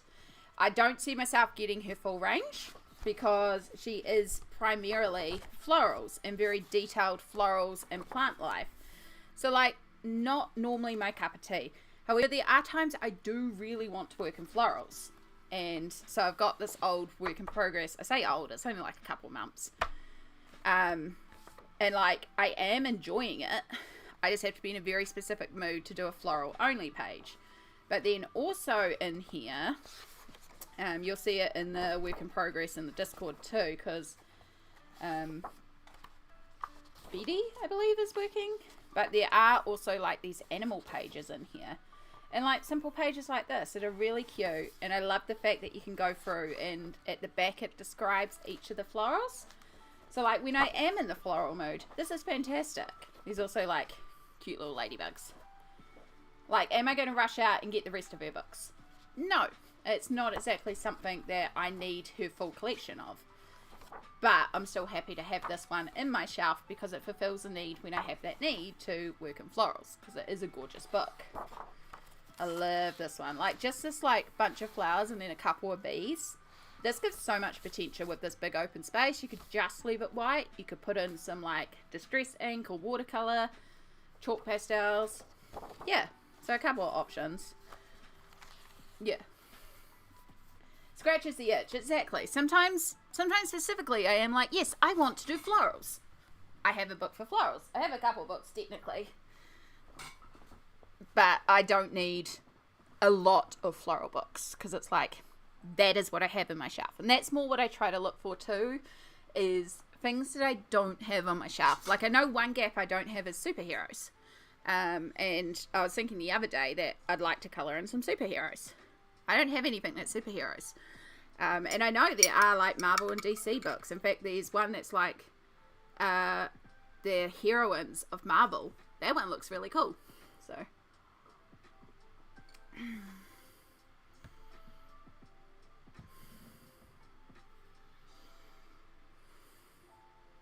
Old. Yeah, exactly. It's not really an old whip. Right, now I've kind of talked myself into this. We are going to go purple.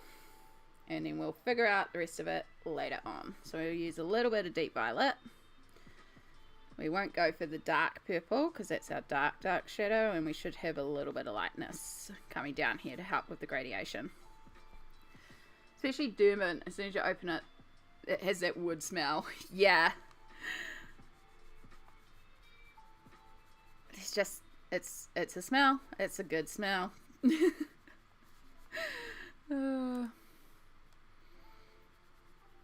Yeah, I've heard a lot about the Amazon papers, but I don't have any Amazon books that I directly ordered from Amazon's printing service. I only have a couple of secondhand ones, so I don't know for certain. And again, I just don't know with this one. So yeah, they're gorgeous books, and it just so happens that I have the Mermaids book in both line and grayscale. So yeah, I've been trying a bunch in the Selena Fenwick grayscale, not grayscale, lined book, and I've just been having issue after issue after issue. And the only thing I haven't tried is just working in plain pencil, which might have to be what it comes down to. Every basing medium that I have tried in there has not worked, and the reason is that something about the paper, like if I lay down a flat color, certain sections absorb quicker than other sections, and it's just splotchy. It's got the weirdest pull that it is doing with the inks, and that's me trying watercolor, alcohol markers, water-based markers, ink, gosh, something else. Luckily the book has 2 sets of images, so like I've had a bunch of plays in there, but I've never actually completed a page in there. So I am trying water-based markers on a page now, and they again did the splotchy thing. So I'm going to see if going in with a second layer of them might help a little bit. We are going to get, it is what it is. And yeah, I did try several layers of the alcohol markers as well to try that out. But yeah, there's something about that paper just does not like mediums, the basing mediums I normally use. And they're the type of images where I want to lay down colours flat before I shade. I don't want to work just in pencil in that book. But that's the one thing left to try, is to work just directly in pencil. And then if that doesn't work, again, I have the grayscale version. The grayscale version works.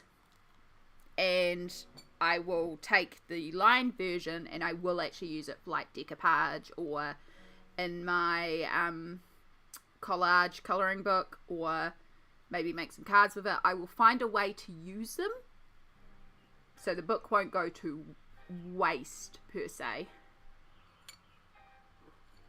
But that will be the first book that I would have given up on.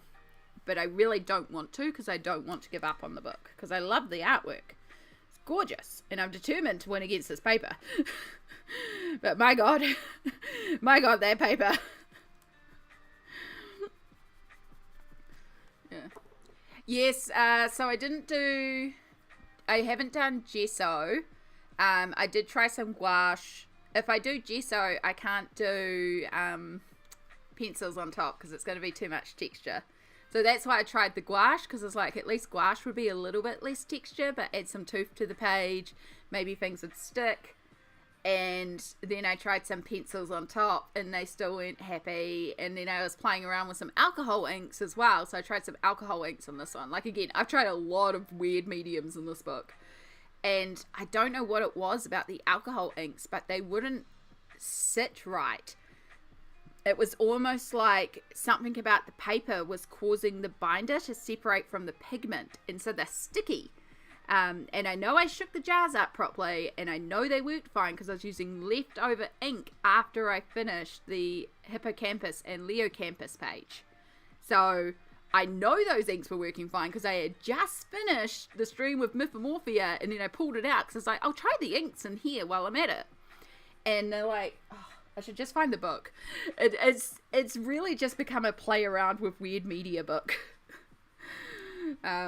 Again, I'm determined to figure it out, so I will keep playing.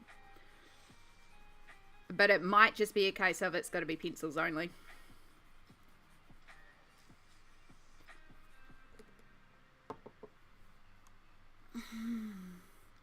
I think it really depends on where you get the book from, Perfection. Sorry, we're going to be distracted again. And oh no, for Twitch buffering, I hope it's nothing's coming up my end either, and Smolt's not buffering, so internet. Alright, let's get rid of those ones that we pulled out, and then Mermaid's Grayscale, Mermaid's Lines. Sorry, we're getting distracted again. We get distracted a lot. I am using Derwent Inktense at the moment. They are water-soluble, water-activated pencils, but they're ink pigment. And they are what I lay down in here to block out the white. And then we'll go in with Polychromos to do all the shading and detail later so that it will match its counterparts, which are the previous two pages, because this is a planet. And I want them all to tie in. I don't enjoy Amazon paper. It's doable and you can get results, but it's not as enjoyable as good paper. Yeah, I'd rather get PDF in the future. And that's it with Selena Fedek. I also have a PDF book of his, so it's fine. So this is the same book, as you can see. One's grayscale, one's line. Again, I brought these second hand. This one says made in the USA in 2016. Let's see if this one says where it's made. Printed in the USA, no date. But I wonder if we can just see the difference in the paper. Like, they're both thin papers. Don't get me wrong. They are both thin papers.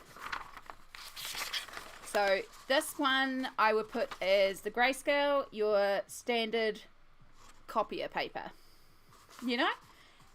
But it's at least matte copy paper, slightly absorbent. And so doing things like alcohol markers, absolutely fine. Absolutely fine. Disaster book. I also really hate the soft touch covers, but that's a personal thing for me. This paper is like it's got a weird plasticky film. That is the only way I can describe it. It is, I mean, you can see how thin it is. You can see the next image for it. It's thin, but it doesn't absorb stuff. So this is the first one that I tried. And you can see the spotchiness. So this is the same layer of alcohol marker. I did work several layers over the green to try and smooth it out. So you can kind of smooth it out. But this is not me like, you know when you colour and you might double over an area. So like this is a doubled over area. But here, you see how we've got a dark, we've got a light? That is the same stroke and it just absorbed the ink at two different rates. So technically enough layers over the top you can kind of smooth it out, but this took I think like 4 or 5 layers to smooth out, and that's a lot of alcohol ink. And I was just like, I don't want to worry about that. But it does kind of work, and because this book has two images of the same, I just kind of wrote this one off and I was like, cool, I'll just try some like alcohol inks, not alcohol inks, the oh my god, Liquitex acrylic ink, and see how that goes in here, which, okay, it's workable. Right, you can see some of the weird absorption in the back as well, and then you can see it in here as well. So for example, in this here, so here definitely discolored because this is water-based marker and I layered over it. But here to here, this is the same strokes. This is me going goof, and this is it absorbing at 2 different rates. And this is what I mean. It's not all over the place, but there are sections where this paper absorbs quicker or slower in different areas, and you end up with this weird patch. And again, it's not everywhere, but every once in a while it pops up, and I'm just like, what is going on? And then so there was this one. So this is me figuring out if this paper could handle water. Spoiler, it cannot. So this is me trying out different things, seeing how prismas worked in the book, which they just can't adhere to the paper very well. They need a lot of layers to get it doesn't like the paper that much. So yeah, this is just me playing around with like some watercolor and some ink and just seeing how things worked. Again, because these 2 images of the book, I was just like, meh. But then this is the other variation of the same picture that I was trying to do this month. So the first one was meant to be my tester, and this was meant to be my go-to, and they both kind of ended up not great. So this is me trying to gouache the page to get some like more texture down. Which did help a little bit with the Prismacolors in terms of them. I don't know why I was using Prismacolors. I need to try polys. But then this is me trying the ink, and then we just got some weird absorbency issues again, and it's sticky. It's like sticky and gross. So yeah, I don't know.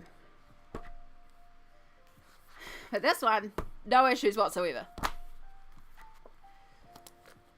Yeah, so I don't know what the difference is between the 2 of them. I have 3 others of your books. I have like Fairy Art and Grayscale, absolutely fine. I have Gods and Goddesses. I don't think I've coloured in that one. And then I have another fairy one in line, and I have coloured in that one, and I did make it work. So you can make them work. Yeah, but I don't know what it is about that specific mermaid one. And I kind of want to try the Gods and Goddesses ones to see if that... No, Goddess and Mythology, I think it is, sorry. To see if that has the same issue, because I managed to do alcohol markers in the fairy art one with no issue. It's just that one. So I just feel like that one's got some weird ass paper that doesn't want to work. So yeah, I mean, I'm gonna keep playing, and if it just so happens that it's a write-off book, again, I'll find crafting purposes for the book. And I have the grayscale version, so I'm also not worried. There's nothing in that book I am attached to, and it's kind of fun to have a book you don't care about that you can just throw and play with media. So it's not the worst thing in the world. It is very annoying. But it's not all books, because again, the grayscale ones, no issue. The fairy art line one, no issue. I have Fadorables, which is a pocket-sized mini version, no issues. Just the mermaid one.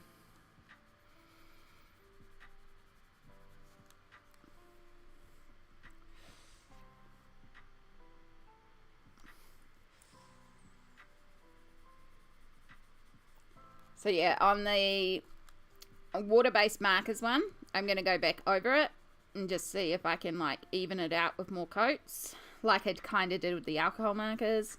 I could also just turn it into like a alcohol markers flat colouring book, which kind of takes away from what I want to achieve in that book. But it's okay. Again, we'll find a use for it. It's not the end of the world, and it's not like I don't have a whole heap of other books that I can colour in. There's a second-hand purchase. It's beautiful line work. I really love Selena Fenwick's line work.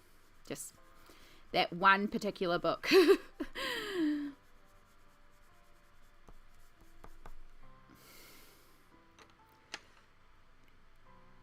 Right, not deep violet. Oh, glasses. So I want more of the mauve.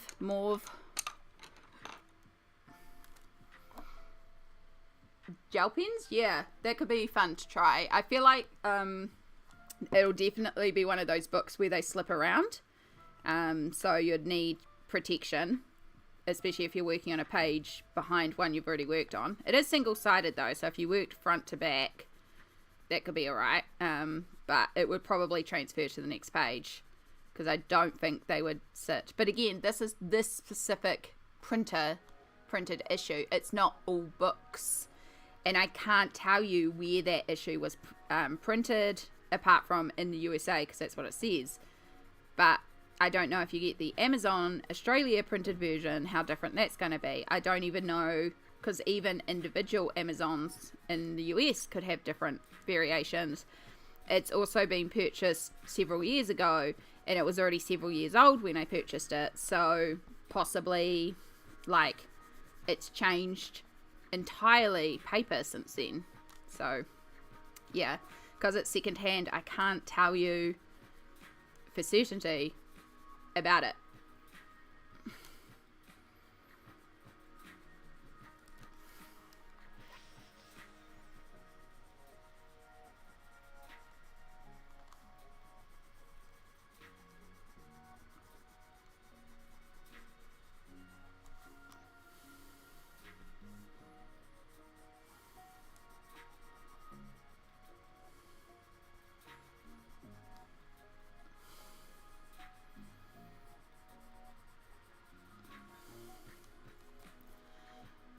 And then we want our thistle, which I probably should have worked a lot more into. That's okay. We'll just build up a bit more here.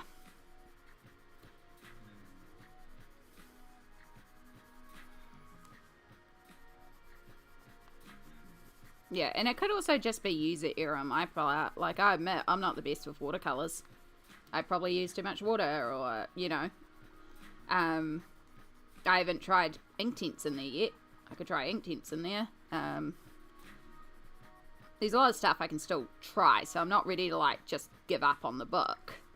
I would like to try and get one of the two images that I've tried working on that are the same, and get one of them to work.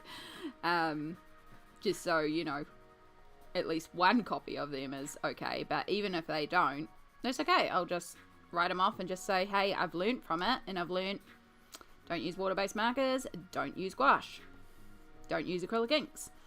You know, again, we're learning stuff from it, so it's not a complete loss. But yeah, that's a plan for tonight, to keep playing in that one and see if I can get some more done on that mermaid. And if I can't figure it out tonight, then that's it for the month. And that one's just going into potential whip, but probably write-off. Yeah. Enjoy your lurk, Smolt. Enjoy your lurk, Cookie. Actually, that's why I made a coffee. I was going to have a cookie with it too. Oh well.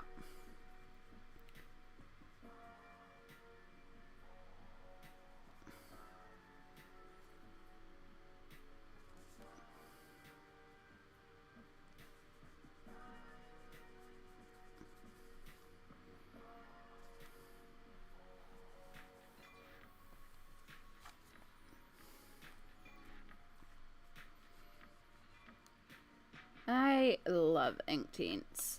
I just love how they melt together and how vivid they are.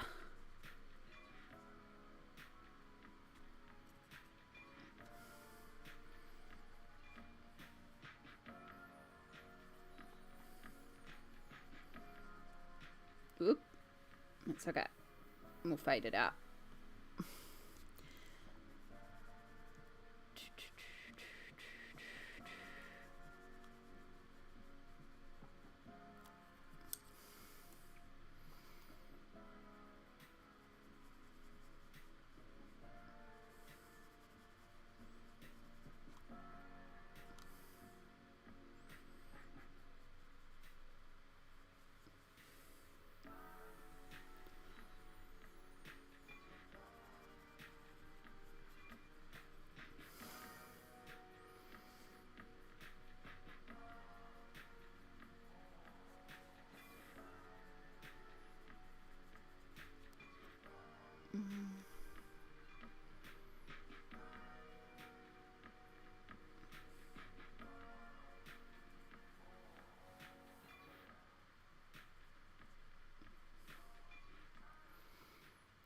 Do, do, do.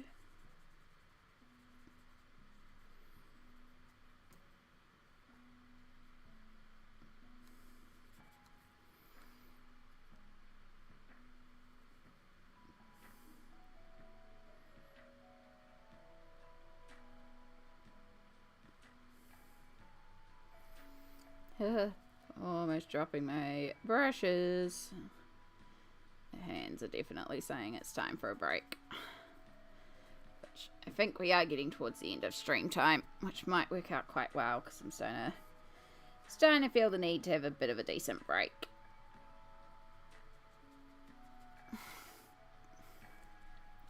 But we'll make sure we get all this activated and finished off.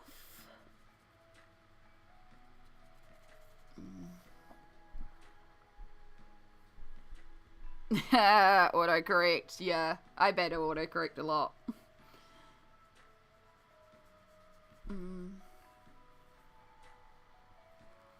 Yeah, I'm not opposed to Amazon printed books. I still have several Amazon printed books that I would like to get, and I have no qualms about playing with the paper, and I feel like I've seen so much work on the paper.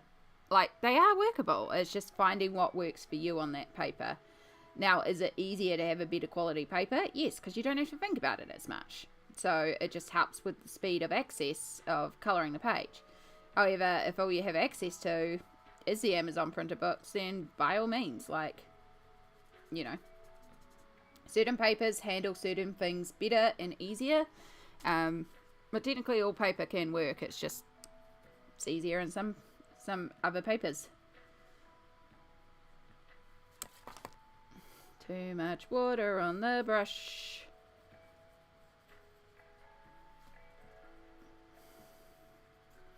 Alright, hopefully you haven't... Yes. Right, we didn't go right through, which is the main thing.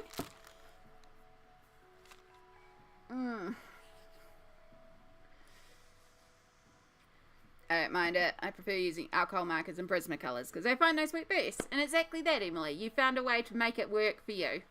Canada Amazon paper might be different than US Amazon paper. Yeah.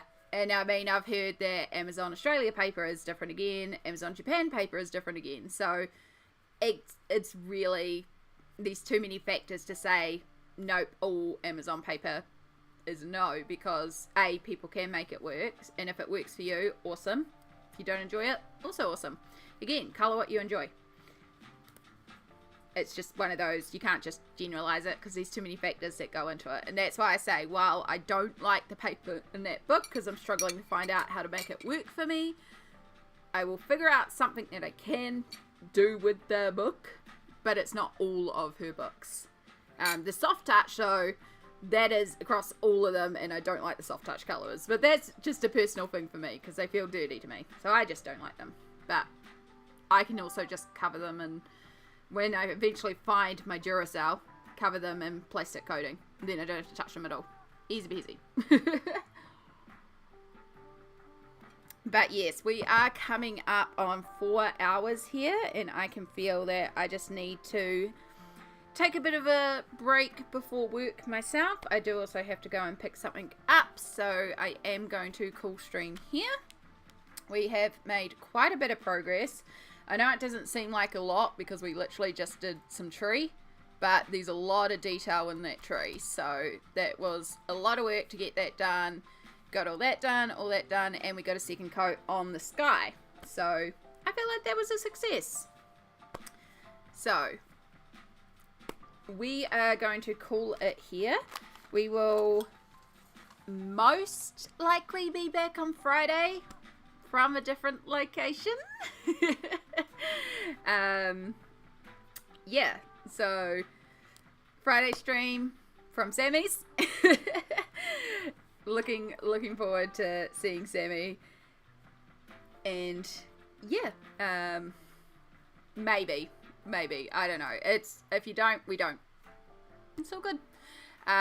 Streams may get a little sporadic over the next week or so. You know, like, it'll be my first day at Sammy's after a 14-hour bus trip, and I may just want to spend the day with Sammy. So, you know, we may not stream. And there is some stuff coming up. So, like, the following Tuesday, there's not going to be a stream. All sorts of stuff like that. So, streams may be a little sporadic, but it'll be what it will be. You might have work that day. Yeah, and that's another factor too. I'm not sure if you have work or not. So, yeah, just keep an eye out. I'll post when I go live. I will schedule where I can. And I'll let you know as much as I can. But also, if there's no stream, just watch my Instagram. My Instagram stories is the best place to check out what's going on. But yeah, I'll let you all know as much as I can. But it'll be what it'll be. Just looking forward to spending some time with the lovely Sammy. So yes, in the meantime, thank you so much for being here. I hope you've all had a wonderful time. I hope you've done well with your own projects if you've been colouring along and managed to get some work done. Oh my goodness, I have so many messages to check out. But let's just see if there's anybody on Twitch that we can go a raiding into. We will, of course, end YouTube here. I kind of am going to do a run out, so I don't know if I even kind of feel like raiding today, to be perfectly honest. Just see if anyone else is doing colouring.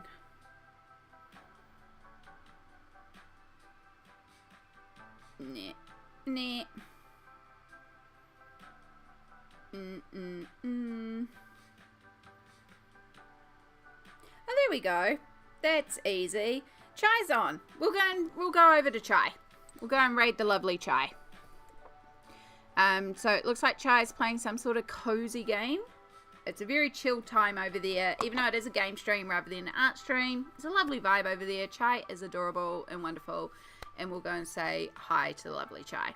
So for YouTube folks, this is where we'll leave you. And if you're on Twitch, come and raiding with us. It's just fun to spread the love, spread the joy. You earn some bonus channel points. Oh, that's right. It does this weird thing now. I don't like how they changed my themabob. But yes, let's get this raised. It's a puzzle game. Excellent. That's very appropriate for what we've been talking about today. We've been talking about puzzles a bunch. But yes, thank you. Look after yourself. All the araha to you all. Take care. I appreciate you all. And I will see you when I see you. Take care, y'all. Bye.